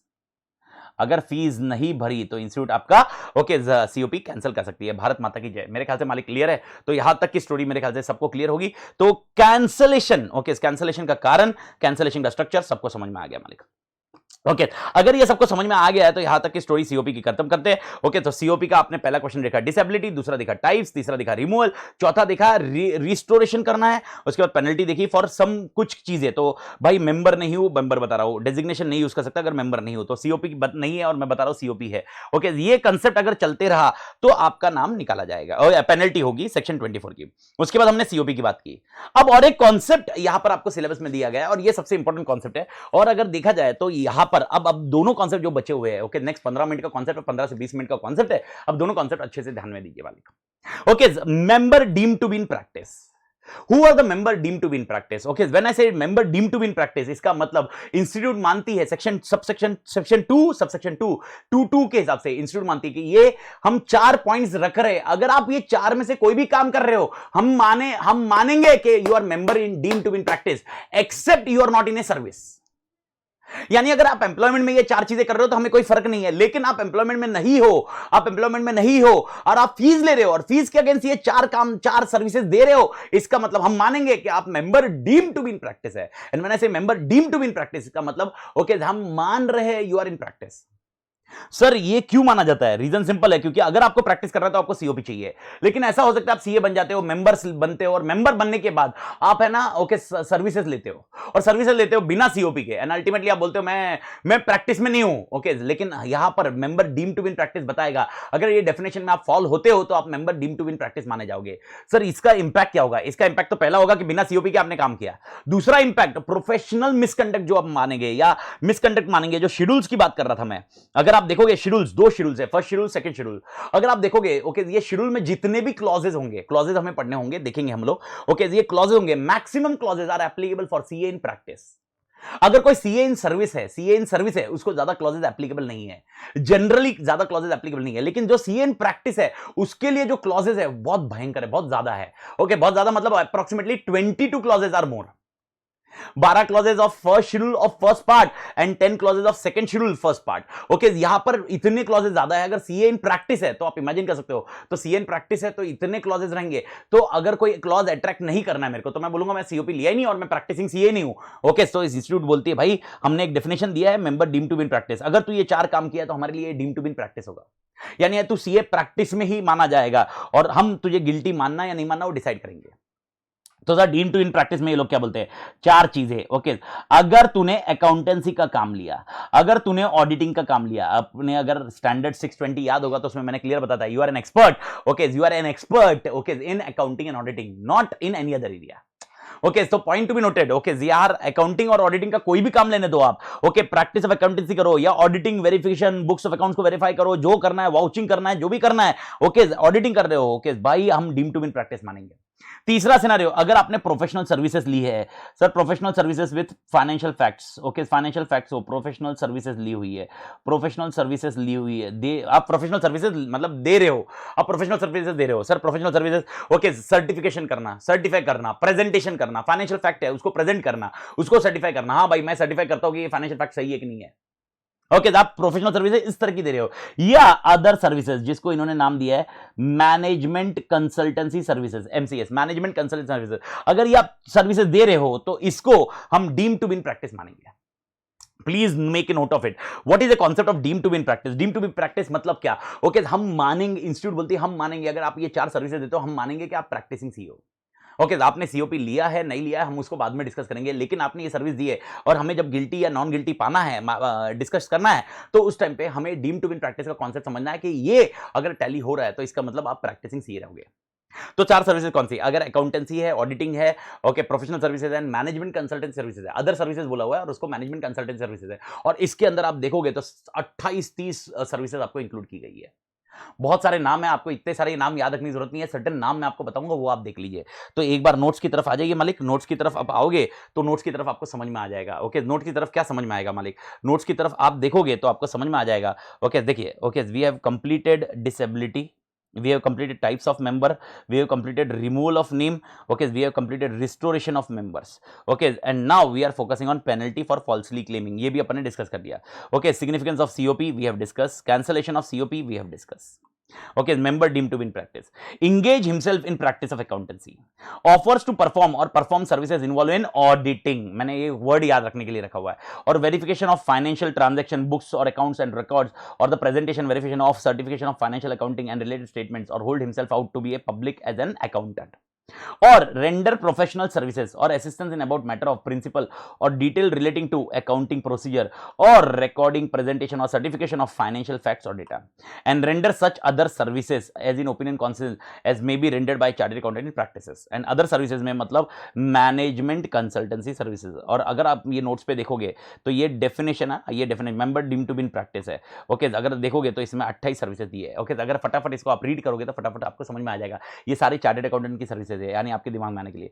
Financial planning होगी, वर्क बाई कैपिटल स्ट्रक्चर की प्लानिंग होगी, वर्किंग कैपिटल का प्लानिंग होगा, प्रोजेक्ट रिपोर्ट बनाना होगा, कैश फ्लो बनाना होगा, कैश बजट बनाने होंगे, बजटिंग बनाने होंगे, इन्वेंट्री मैनेज करने के लिए, market research, demand studies, price fixation है, मैनेजमेंट अकाउंटिंग सिस्टम है, कंट्रोल मेथड डालने के लिए, पर्सनल रिक्रूटमेंट, ये आपने एलडीआर रखने का, ये भी बहुत इंपॉर्टेंट कॉन्सेप्ट है। एचआर, ह्यूमन रिसोर्स, यानी हम लोग पर्सनल का रिक्रूटमेंट कर सकते हैं, उनका सिलेक्शन कर सकते हैं, यानी एग्जांपल ह्यूमन रिसोर्स का सिलेक्शन प्रोसेस भी हम लोग कर सकते हैं, रिक्रूट कर सकते हैं। यानी एग्जांपल अपने कोई क्लाइंट्स है, उनको ह्यूमन रिसोर्स चाहिए, स्पेसिफिक एम्प्लॉय चाहिए, तो वो एम्प्लॉयमेंट दिलवाना, ओके, ये करना, ये भी अपने स्पेसिफिक में आता है। Okay, setting up executive incentive plans, ठीक है, incentive plans banana, salary structure banana, in short, management and operational audits, ये भी इंपॉर्टेंट है, वैल्यूएशन ऑफ शेयर्स, वैल्यूएशन करना, बिजनेस पॉलिसी बनाना, प्लानिंग करना, ऑर्गेनाइजेशन स्ट्रक्चर, बिहेवियर बताना, सिस्टम एनालिसिस एंड डिजाइन, ये भी आप ध्यान रखिए, सिस्टम एनालिसिस डिजाइन। ओके भाई, यानी टेक्निकल काम है, सिस्टम का एनालिसिस करना, उसका डिजाइन बनाना। उसके साथ में ये और एक एलडीआर पॉइंट है भाई, एक्टिंग एज एन एडवाइजर और कंसल्टेंट टू एन इशू, यानी अगर कोई इशू आता है, ओके, इशू आता है, उसमें अगर एडवाइजर एज ए काम कर रहे हो, कंसल्टेंट काम कर रहे हो, कोई भी प्रॉब्लम नहीं है, लेकिन very important point, okay, for removal of doubt it is hereby clarified that activities of broking, underwriting and portfolio management are not permitted, यानी आप ब्रोकर नहीं बन सकते, आप अंडरराइटर नहीं बन सकते, पोर्टफोलियो मैनेजमेंट नहीं बन सकते। ये किसके लिए बात हो रही है? CA in practice. Okay, please do understand how this particular definition should be concluded. Okay, these are particular member deemed to win practice, क्या क्या सर्विसेज देता है, जो प्रैक्टिसिंग सीए है वो ये सर्विसेज देगा। ओके, लेकिन उसने ध्यान रखना है, ये 19वां पॉइंट आपने एलडीआर रखना है, ओके, दैट वो एडवाइजर और कंसल्टेंट टू इशू बन सकता है, यानी issue, subscription and other things के लिए कर सकता है, लेकिन ब्रोकर का काम नहीं कर सकता है, यानी ब्रोकरेज नहीं ले सकता। ब्रोकर का काम नहीं बन सकता, अंडर राइटिंग नहीं कर सकता, पोर्टफोलियो मैनेजमेंट नहीं कर सकता। ओके सर, ये पॉइंट ध्यान रखना। व्हेन आई से ब्रोकर, ओके आपको मालूम होगा स्टॉक एक्सचेंज के ब्रोकर नहीं बन सकते हो आप। दूसरा सिनेरियो अंडर राइटिंग, ओके आप किसी से अंडर राइटिंग नहीं ले सकते कि इतने शेयर नहीं बिके तो मैं ही ले लूंगा। एंड पोर्टफोलियो मैनेजमेंट यानी किसी का पैसा लेके मैं इन्वेस्ट करूंगा, टेंशन मत ले, नहीं कर सकते, ये कर ही नहीं सकते आप सर्विसेज। इन शॉर्ट, अगर आपको क्वेश्चन आता है एग्जामिनेशन में, एक सीए है और उसने पोर्टफोलियो मैनेजमेंट की सर्विसेज दी, या उसने ब्रोकरेज की सर्विस की, या उसने ब्रोकर की सर्विस की, या उसने ओके अंडरराइटिंग की सर्विसेज दी है, ओके बॉस ये पॉसिबल नहीं होगा। ओके तो वो गिल्टी माना जाएगा। सर गिल्टी किसमें माना जाएगा? सेक्शन 22। ओके तो आपको ये लिखना होगा कि भाई member deem to win practice खाली यही सर्विसेज दे सकता है। ओके और उसके बाद आपको लिखना होगा कि भाई उस केस में 19th वाला पॉइंट आपको अपडेट करना होगा कि भाई can act as a consultant to issue, लेकिन okay underwriting and portfolio management नहीं दे सकता मालिक। Okay underwriting, broking, underwriting and portfolio management services नहीं दे सकता। इन्वेस्टमेंट काउंसलिंग हो सकता है, acting as a registrar, okay quality audit, environment audit, okay energy audit, ठीक है, acting as a recovery consultant, ये भी इंपॉर्टेंट है मालिक। बैंक का रिकवरी कंसल्टेंट भी बन सकता हूं मालिक, बैंक का रिकवरी कंसल्टेंट, पैसा वसूली वाला, ओके रिकवरी कंसल्टेंट, यानी भाई point to be noted. Okay बहुत अच्छा खासा काम अपने स्ट्रक्चर में लिख सकते हैं। उसके बाद insurance financial advisory services agent बन सकते हैं अपन। Acting as a insolvency professional, new area, okay हम लोग इंसॉल्वेंसी प्रोफेशनल बन सकते हो। ओके इंसॉल्वेंसी आईपी बोलते हैं अपन। And administrative services, administrative services मतलब okay clerical services, I don't know आपको मालूम है क्या, ऑफिस में क्लेरिकल सर्विसेज होती है, तो क्लाइंट की कुछ क्लेरिकल सर्विसेज करनी है तो वो सर्विसेज भी दे सकते हैं। सर जैसे परचेज ऑर्डर बनाना है, सेल्स इनवॉइसेस बनाने हैं, क्लाइंट के पास स्टाफ की कमी है तो मैं अपने स्टाफ को लगाता हूं और मैं आउटसोर्सिंग जैसे बोलते हैं ना, ओके सैलरी बनाना है तो क्लाइंट की सैलरी मैं बनाता हूं। यहां पर ऑडिट की बात ही नहीं हो रही है, please don't get confuse audit के साथ में। यहां पर एज ए प्रोफेशनल अकाउंटेंट, मैं अकाउंटेंट हूं उनका, तो मैं ये सर्विसेज भी दे रहा हूं, कोई प्रॉब्लम नहीं है। तो सर ये डेफिनेशन किस वे में जाता है? ये डेफिनेशन दो वे पूरा करता है। पहला वे क्या करता है कि भाई हम मानेंगे अगर आप ये सर्विसेज दे रहे हो तो आप डीम टू विन प्रैक्टिस हो, अगर आपने सीओपी नहीं लिया तो इसका मतलब आप डीम टू विन प्रैक्टिस हो। और दूसरा, जिसने सीओपी लिया है उसने ध्यान रखना है ये सर्विसेज वो दे सकता है, इसके अलावा ओके कोई सर्विसेज दे नहीं पाएगा, ये सर्विसेज वो डिफाइन कर सकता है। ओके ये आपको ध्यान में रखना होगा।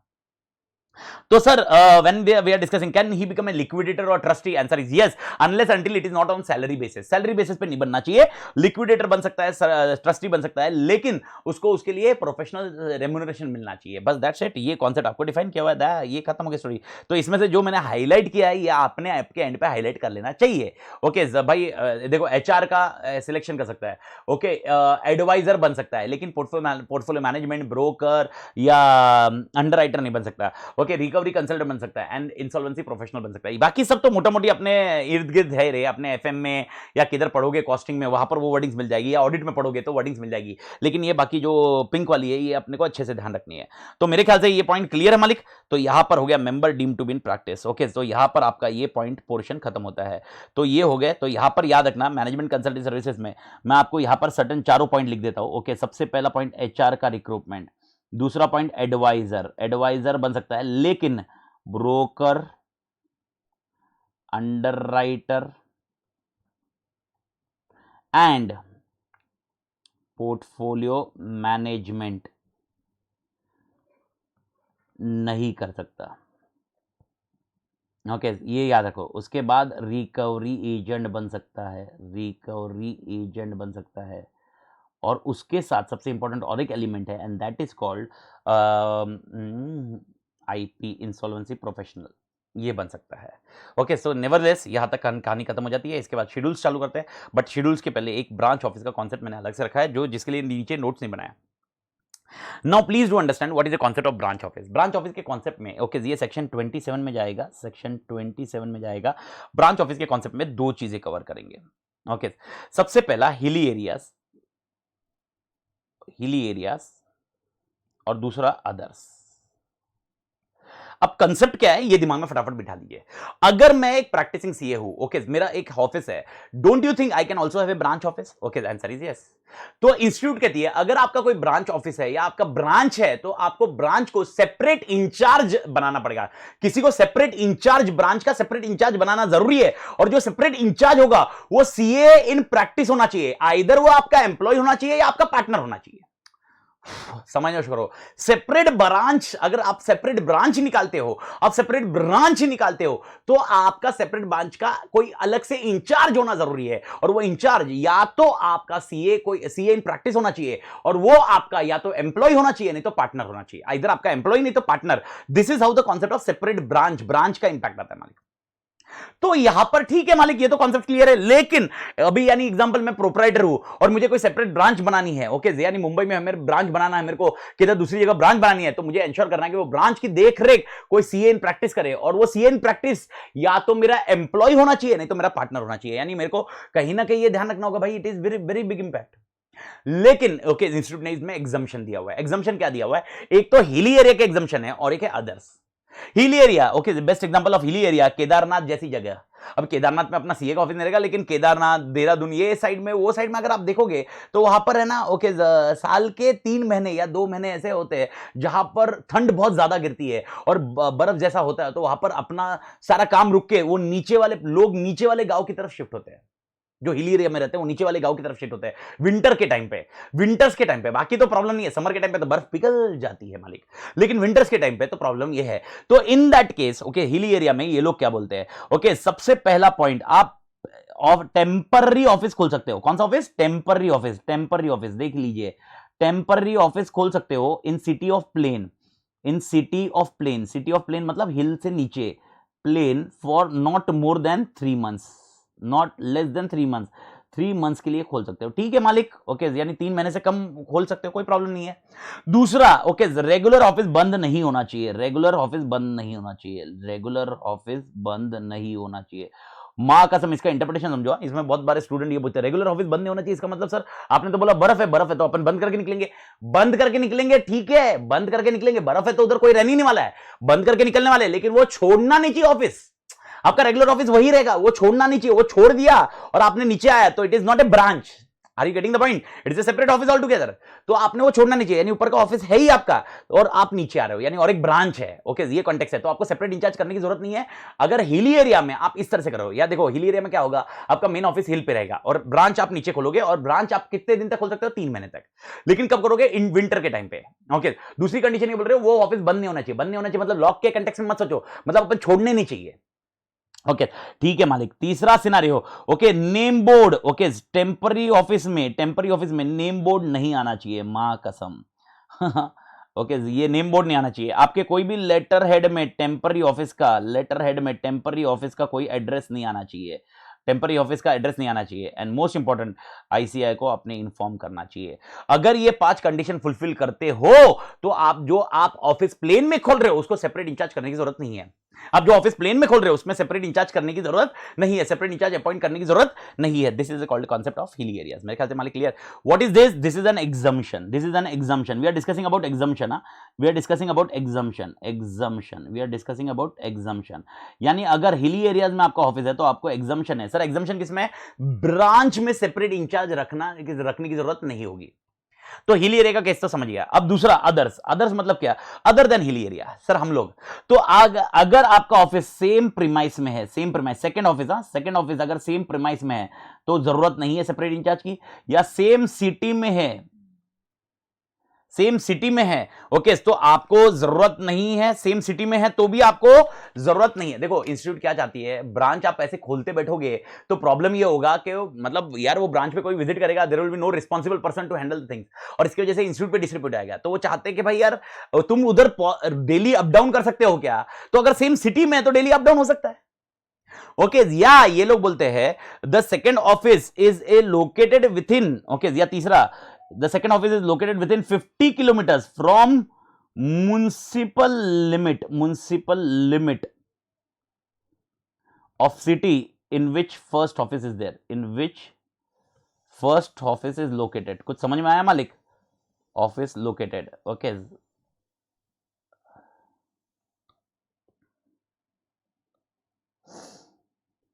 लोकेटेड यानी ये लोग क्या बोल रहे हैं तीन में से कोई भी एक कंडीशन सेटिस्फाई हुई तो आप इग्नोर करिए, यानी इग्नोर करिए मतलब आपको सेपरेट इंचार्ज होने की जरूरत नहीं है। सर तीन क्या क्या कंडीशन है? पहली कंडीशन क्या है? फर्स्ट कंडीशन, अगर आपका सेम प्रीमाइस में है, सेम प्रीमाइस मतलब सेम बिल्डिंग हो सकती है, सेम विंग हो सकता है, okay whatever it may B, same premise में तो कोई दिक्कत नहीं है, यानी आप वो दोनों मैनेज कर सकते हो। दूसरा सिनेरियो, ओके सेम सिटी में, अगर सिटी भी सेम है तो कोई दिक्कत ही नहीं है, आप खुद मैनेज कर सकते हो, अप डाउन कर सकते हो। तीसरा सिनेरियो वो बोल रहे हैं कि आपका जो पहले ऑफिस का म्युनिसिपल लिमिट है, फर्स्ट ऑफिस का म्युनिसिपल लिमिट है, सेकंड ऑफिस वो 50 किलोमीटर के अंदर दायरे में है, from the limit of municipal office, from the limit of municipal, okay वो पॉइंट म्युनिसिपल लिमिट्स के उधर 50 किलोमीटर में है, तो आपको कोई दिक्कत नहीं है। इन शॉर्ट इसका एग्जांपल देता हूं मैं 50 किलोमीटर का, आप स्क्रीन पे देखिए। एज्यूम करते हैं मैं सिटी एक्स की बात करता हूं, सिटी एक्स में मेरा ऑफिस है और मैं सिटी वाई, या देखो सेम सिटी रहा तो डिस्कशन ही मत करो 50 किलोमीटर का। अगर सिटी एक्स के एक्स में ही खोल रहा हूं सेकंड ऑफिस तो कोई दिक्कत ही नहीं है, ओके। लेकिन अगर सिटी यहां पर है, ओके लेट एज्यूम ये मेरा एचओ इधर है और इसकी म्युनिसिपल लिमिट, ओके जो है वो 15 किलोमीटर है, ओके। जो सिटी वाई है इसमें और सिटी एक्स में 35 किलोमीटर का अंतर है, और सिटी वाई में मेरा ब्रांच है और ब्रांच और इसकी म्युनिसिपल लिमिट्स में 10 किलोमीटर का अंतर है, ओके। अब समझने की कोशिश करो, प्रॉब्लम ये है कि आपके दिमाग में आएगा, ओके क्या बोल इंस्टीट्यूट क्या बोलती है, अपन वापस बात कर रहे हैं एग्जाम्पशन की, तो एग्जाम्पशन कब मिलेगा, यानी सेपरेट इंचार्ज रखने की जरूरत नहीं है उस ब्रांच में, कब? अगर वो 50 kilometre from the municipal limit, from the first office नहीं, from the municipal limit of first office, 50 kilometre from the municipal limit of first office, यानी आपको यह समझना होगा, ओके आपको ये 15 किलोमीटर जो सिटी एक्स का 15 किलोमीटर वो तो इग्नोर ही करना है, ओके। आपको जो कैलकुलेशन चालू करना है यहां से चालू करना है, रेड में जो कर रहा हूं मैं यहां से चालू करना है, और यहां से ओके ब्रांच तक ये देखिए, if it is less than 50 kilometres, okay कोई प्रॉब्लम नहीं है, नो सेपरेट इंचार्जेस रिक्वायर्ड। लेकिन if it is greater than 50 kilometres आपको सेपरेट इंचार्ज रिक्वायर्ड रहेगा। सेपरेट इंचार्ज मतलब सेपरेट इंचार्ज भी कौन होना चाहिए? वो सीए इन प्रैक्टिस होना चाहिए, और वो आपका पार्टनर नहीं तो एम्प्लॉय होना चाहिए। Is that point clear? Okay अब मेरे को बताओ इस केस में कितने किलोमीटर है? इस केस में 45 किलोमीटर है, तो क्या भाई सेपरेट ब्रांच को कोई दूसरा एम्प्लॉय मतलब सीएन प्रैक्टिस जो आपका एम्प्लॉय या पार्टनर होना चाहिए, ऐसा होना चाहिए क्या? जरूरत नहीं है, ओके वो ब्रांच मैं खुद संभाल सकता हूं। This is the context which you need to understand. लेकिन अगर मैं ऐसा देता हूं, ओके ये अगर 10 किलोमीटर की जगह अगर मैं 20 किलोमीटर देता हूं तो 100% 55 होता तो सेपरेट इंचार्ज लगता था, ओके ये कॉन्सेप्ट आपको ध्यान रखना है with respect to branch office. I do think branch office के कॉन्सेप्ट में एकदम क्लियर होगा। ब्रांच ऑफिस के कॉन्सेप्ट में एक चीज मैं क्लियर रख दूं, और एक चीज उन्होंने डिफाइन की है जो मैंने आपको नोट्स में मिल जाएगी, दैट ब्रांच ऑफिस ब्रांच के कॉन्सेप्ट में उन लोगों ने और एक चीज बताई है कि सीए अपने घर पे अपने रेसिडेंस पे नेम प्लेट लगा सकता है, लेकिन सीए फर्म का नेम प्लेट नहीं होना चाहिए।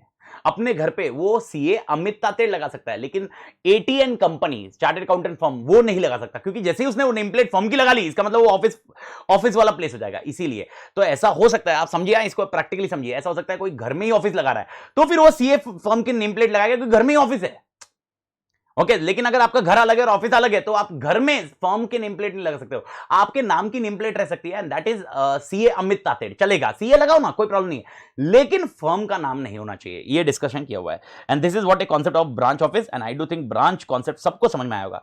ये एग्जाम्पशन क्या था मेरे ख्याल से क्लियर है अभी। Exemption is that separate person is not required for branch, and that is what we have covered here.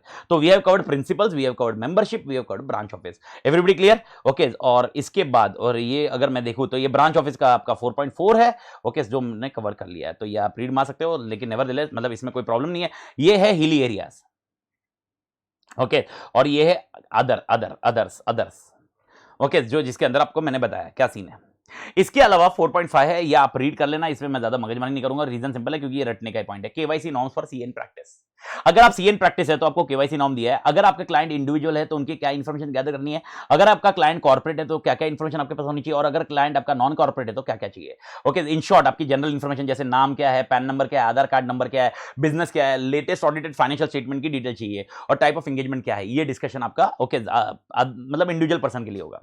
लेकिन अगर आपका कॉर्पोरेट एंटिटी है तो भाई okay name and address of entity, business description, name of parent company, subsidy कुछ रहेगा, और उसके साथ में एंगेजमेंट कौन सा है, और रेगुलेटरी इंफॉर्मेशन वेरी इंपॉर्टेंट है, यानी इन्होंने जो जनरल इंफॉर्मेशन में डाला है ओके कॉर्पोरेट में वो रेगुलेटरी इंफॉर्मेशन माना जाएगा। कंपनी पैन क्या है, कंपनी आइडेंटिफिकेशन नंबर क्या है, डायरेक्टर्स कितने उनके एड्रेस क्या है, डायरेक्टर आइडेंटिफिकेशन नंबर क्या है, डिन नंबर क्या है, ये चाहिए। और अगर क्लाइंट नॉन कॉर्पोरेट है, नॉन कॉर्पोरेट मतलब सर पार्टनरशिप फॉर्म और काइंड ऑफ थिंग, वापस आपको यही ध्यान रखना है, सेम आपका ऊपर वाला ही, name and address of entity, copy of PAN number, business description क्या है, और वो सारा चीज और एंगेजमेंट इंफॉर्मेशन। तो आपको याद रखना है केवाईसी।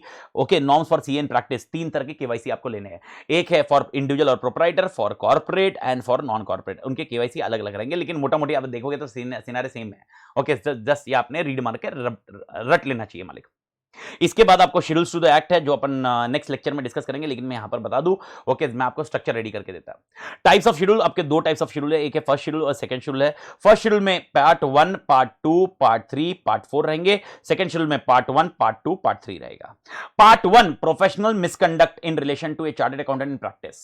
ओके, पार्ट 2 में professional misconduct in relation to member of institute in service. यानी पहला ओके जो प्रैक्टिसिंग सीए उनके लिए है, दूसरा जो सर्विस में उसके लिए, तीसरा professional misconduct in relation to members of the institute generally, यानी आप प्रैक्टिस में हो या सर्विस में हो, मुझे कोई फर्क नहीं पड़ता। एंड चौथा other misconduct in for the member of institute generally. Okay, what is the difference between part 3? Part 3 and part 4 is basically for general, यानी आइदर आप सर्विस में हो या प्रैक्टिस में हो, आपको सबको एप्लीकेबल होगा।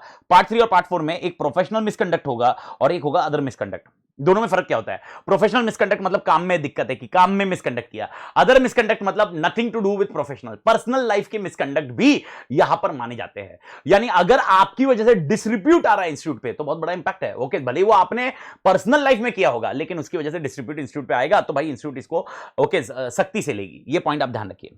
सेम लॉजिक सेकंड शेड्यूल में part 1 professional misconduct in relation to CA in practice, part 2 professional misconduct in relation to member of institute generally, and part 3 other misconduct in relation to member of institute generally. अगर आप देखोगे तो यहां पर second schedule में okay members in service के लिए कुछ नहीं है। ओके, मेंबर्स इन सर्विस के लिए कुछ नहीं है। ओके, पार्ट 1 फर्स्ट शेड्यूल में मेंबर्स इन सर्विस के लिए था। ओके, सेकंड शेड्यूल में नहीं है। तो फर्स्ट शेड्यूल में part 1, part 2, part 3, part 4। Okay, 1 2 3 4। Okay, 1 is for practice, service, generally, professional misconduct, other misconduct. यहां पर पार्ट 1, पार्ट 2, पार्ट 3, और यहां पर अगर देखोगे तो ये था प्रैक्टिस, ये था जनरल, और जनरल में professional misconduct, other misconduct. Story over. ये आपने को दिया और उन्होंने नंबर ऑफ क्लासेस दिए है। 12 क्लॉज है, 2 है, 3 है, 2 है, 10 है, 4 है, 1 है। ठीक है, रटने वाला पॉइंट है ये, अपना बाद में लास्ट में रट जाएगा, टेंशन नहीं है नेक्स्ट लेक्चर में। और एक डिसिप्लिनरी मैकेनिज्म है, यानी ये कैसे एक्चुअली वर्क होता है, ये बहुत तोड़ कॉन्सेप्ट है। एक कंप्लेंट आती है आईसीए के पास, अनलेस अनटिल कंप्लेंट नहीं आती, सुओ मोटो वाला कॉन्सेप्ट यहाँ पर नहीं है। ओके, सुओ मोटो वाला concept quality review, peer review के थ्रू आएगा। ओके, लेकिन यहाँ पर receipt of complaint along with prescribed fees और information against member of alleged misconduct. तो इंस्टीट्यूट को इन्फॉर्मेशन कैसे मिलेगी? क्वालिटी रिव्यू, पीयर रिव्यू, या कुछ इन्फॉर्मेशन मिलती है, या थ्रू द न्यूज मिलती है, न्यूज के थ्रू भी मिलती है, तो भी ये चालू कर सकते हैं। सुओ मोटो के लिए उनके पास इन्फॉर्मेशन आनी चाहिए। जब तक उनके पास इन्फॉर्मेशन नहीं आती वो सुओ मोटो नहीं चालू करते। तो याद रखिए इन्फॉर्मेशन आनी चाहिए। तो ये सबसे पहले ये सारा जो डिटेल है वो चला जाएगा डिसिप्लिनरी डायरेक्टोरेट के पास। एक डिसिप्लिनरी डायरेक्टोरेट है, ओके, वो प्राइमा फेसी डिसाइड करेगा क्या ये गिल्टी है कि नहीं है। प्राइमा फेसी मतलब देख लेगा गिल्टी है कि नहीं है। ओके, अगर गिल्टी है तो वो देखेगा फर्स्ट शेड्यूल में है कि सेकंड शेड्यूल में है। ओके, या बोथ में है। तो अगर फर्स्ट शेड्यूल में है तो बोर्ड ऑफ डिसिप्लिन के पास देगा, और सेकंड में है तो डिसिप्लिनरी कमिटी के पास देगा। पहले ये देखिए, अगर गिल्टी प्राइमा फेसी पाया नहीं गया है, प्राइमा फेसी उसको लग रहा है गिल्टी है, तो वो डिसाइड करेगा कि फर्स्ट शेड्यूल में है, सेकंड में है। ओके, कौन डिसाइड करेगा? Disciplinary directorate. वो प्राइमा फेसी डिसाइड करेगा फर्स्ट है या सेकंड है या दोनों में है। अगर दोनों में है तो भी सेकंड में जाएगा, अगर फर्स्ट में ही है तो बोर्ड ऑफ डिसिप्लिन के पास जाएगा, और अगर सेकंड में है तो डिसिप्लिनरी कमिटी के पास जाएगा। अब यहां पर ये लोग ओके बोर्ड ऑफ डिसिप्लिन दोनों के केस में एक्सेप्ट कर सकते हैं या रिजेक्ट कर सकते हैं। ओके, और क्लोज कर सकते हैं। अगर रिजेक्ट कर दिया तो क्लोज, यार नहीं रे भाई फालतू है, टाइम पास, कुछ नहीं है, तेरे को प्राइमा फेसी लगा लेकिन मैटर कुछ नहीं है। एक्सेप्ट किया तो इंक्वायरी कंडक्ट करेंगे, और अगर गिल्टी पाया गया और वापस गिल्टी पाया गया तो क्या होगा? नहीं पाया गया तो क्लोज द मैटर, और पाया गया तो रिप्रिमाइंड करेंगे मेंबर को, remove the name up to 3 months membership से, और 1 लाख इंपोज। रिप्रिमाइंड मतलब वार्निंग देना, अगली बार मत करना भाई। 3 महीने के लिए तेरा नाम निकाल सकते हैं, मैक्स टू मैक्स 3 महीना, और 1 लाख रुपए से फाइन इंपोज कर सकते हैं। ओके, फर्स्ट शेड्यूल में पाया गया। अगर सेकंड शेड्यूल में माना गया तो बोर्ड ऑफ डिसिप्लिन नहीं होगा, डिसिप्लिनरी कमिटी होगी। देखो 3 नाम याद रखो, डिसिप्लिनरी डायरेक्टोरेट पहले डिसाइड करता है, फिर board of discipline first schedule के लिए आता है, डिसिप्लिनरी कमिटी सेकंड शेड्यूल के लिए आती है। और डिसिप्लिनरी कमिटी वापस करेगी, एक्सेप्ट करेगी या रिजेक्ट करेगी। रिजेक्ट करेगी तो क्लोज द मैटर है, ओके, नहीं तो conduct the inquiry, found guilty वापस, नो तो close the matter, yes okay तो वापस reprimand the member, remove the name. अब यहां पर रिमूव द नेम अनलिमिटेड हो सकता है, पूरा लाइफ लॉन्ग भी निकाल सकते हैं, लोग की मर्जी। Any duration, there is no concept of duration, okay first schedule में क्या था 3 मंथ्स मैक्सिमम हो सकता है, यहां पर एनी ड्यूरेशन, एंड 5 लाख का फाइन इंपोज हो सकता है। ओके ये पॉइंट ध्यान में रखना है। ओके अगर प्राइमा फेसी डिसिप्लिनरी डायरेक्टरेट को नॉन गिल्टी लगा, अगर प्राइमा फेसी डिसिप्लिनरी डायरेक्टर को नॉट गिल्टी लगा, तो ये सारी इंफॉर्मेशन बोर्ड ऑफ डिसिप्लिन को देंगी, सारी इंफॉर्मेशन बोर्ड ऑफ डिसिप्लिन को देगी कि भाई मेरे हिसाब से नॉन गिल्टी है, मेरे को प्राइमेसी नहीं लग रहा, बोर्ड ऑफ डिसिप्लिन को देगी। और बोर्ड ऑफ डिसिप्लिन अगर ठीक है बोलती है ठीक है तो क्लोज कर देगी मैटर, लेकिन नहीं नहीं नहीं भाई तूने गलत किया है, तो एडवाइस करेगी डायरेक्टर डिसिप्लिन को टू फर्दर इन्वेस्टिगेट और मे proceed the matter with first schedule, और अगर लगा है उसको सेकंड शेड्यूल में तो डिसिप्लिनरी कमिटी को देगी। यानी ऐसा हो, देखो 2 लेवल है, एक है डिसिप्लिनरी डायरेक्टोरेट प्राइमा फेसी देखेगा, अगर वो प्राइमा फेसी में लग रहा है नहीं नहीं कुछ नहीं है तो बोर्ड ऑफ डिसिप्लिन को देगा ही देगा, वो डायरेक्टली रिजेक्ट क्लोज मैटर नहीं कर सकता, उसको बोर्ड ऑफ डिसिप्लिन को देना ही देना होगा। अगर उसको प्राइमा फेसी लग रहा है कुछ नहीं हुआ तो बोर्ड ऑफ डिसिप्लिन को देगा, board of discipline will further decide, okay उनको लग रहा है कि नहीं भाई कुछ नहीं है तो क्लोज करो, अगर उनको लग रहा है तो फिर वो खुद ही डील करेंगे, फर्स्ट शेड्यूल का है और सेकंड शेड्यूल का है तो वो डिसिप्लिनरी डायरेक्टर को देंगे। यानी point to be noted, okay disciplinary committee को देंगे। Point to be noted, there is 2 level of checking, one is disciplinary directorate and one is board of discipline. यानी अगर डिसिप्लिनरी डायरेक्टोरेट को अगर कुछ क्लोज करना है मैटर, वो डायरेक्टली क्लोज नहीं कर सकता, बोर्ड ऑफ डिसिप्लिन के थ्रू क्लोज होगा। Okay this is how the things will work. And अगर यहां पर हुआ, ओके अगर यहां पर कुछ भी गिल्टी पाया गया और आपको ये रिप्रिमाइंड करा है, आपका नाम निकाला हुआ है, तो आप अपीलेट अथॉरिटी के पास जा सकते हो और वहां पर आपको डिफाइन किया विद इन 90 डेज, आपका जो ऑर्डर आया with in 90 days appellate authority के पास जा सकते हो और appellate authority confirm, modify, set aside, impose, set aside जो भी है, ओके पेनल्टी का पॉइंट, कंसिडरेशन वापस है, जो भी ऑर्डर है ये होगा। ये एक पूरे लेवल पे ध्यान रखना। इन शॉर्ट अगर मैं इसको मोटा मोटी बनाऊं तो आपने ये एकदम समझना है, ओके मोटा मोटी अगर इसको बनाना रहा तो ये कॉन्सेप्ट ऐसा रहेगा, सबसे पहला डिसिप्लिनरी डायरेक्टरेट रहेगा और वो डिसाइड करेगा हाँ या ना, अगर यस है तो फिर वो डिसाइड करेगा फर्स्ट शेड्यूल या सेकंड शेड्यूल। उसके बाद अगर ये फर्स्ट शेड्यूल है तो ये बोर्ड को देगा, बोर्ड ऑफ डिसिप्लिन को देगा, बोर्ड ऑफ डिसिप्लिन को देगा, और अगर सेकंड शेड्यूल है तो ये डिसिप्लिनरी कमिटी को देगा, डिसिप्लिनरी कमिटी को देगा। लेकिन अगर ये ना बोलता है प्राइमा फेसी, ओके तो ये बोर्ड ऑफ डिसिप्लिन के पास जाएगा। बोर्ड ऑफ डिसिप्लिन मतलब बोर्ड ऑफ डायरेक्टर नहीं है, ये बोर्ड ऑफ डिसिप्लिन, नहीं तो बोर्ड ऑफ डायरेक्टर आएगा, बोर्ड ऑफ डिसिप्लिन के पास जाएगा। उसके बाद ये डिसाइड करेगा कि क्लोज करना है, क्लोज करना है तो इधर क्लोज हो जाएगा, ओके अगर क्लोज करना है तो इधर क्लोज हो जाएगा मालिक, ओके क्लोज कर देगा, ओके या फर्स्ट शेड्यूल है तो ये खुद डील करेगा, और अगर सेकंड शेड्यूल है तो ये ओके आपको डिसिप्लिनरी कमिटी के पास लेके जाएगा। मेरे ख्याल से क्लियर। और इसके बाद इनके आउटकम आएंगे और ये आउटकम के बाद अपील करना कि नहीं करना ये डिस्कस होगा। मालिक आई डू थिंक ये मैंने स्ट्रक्चर वाइज समझा दिया है, ओके तो मेरे ख्याल से मोटा मोटी सबको समझ गया। The only major change has taken place that ये प्राइमा फेसी होने के बाद अभी और एक लेवल ऑफ डिफेंस आ गया है, ये सबसे बड़ा मतलब ये एक मेजर पॉइंट आपको ध्यान में रखना है। तो ये हो गई आपकी स्टोरी फर्स्ट सेट की। तो यहाँ पर अपन पहला लेक्चर एंड करते हैं मालिक, ओके अब सेकंड और थर्ड नेक्स्ट लेक्चर होगा वो होगा शेड्यूल, और that is first schedule. Okay तो टेक केयर मालिक, सी यू इन नेक्स्ट लेक्चर।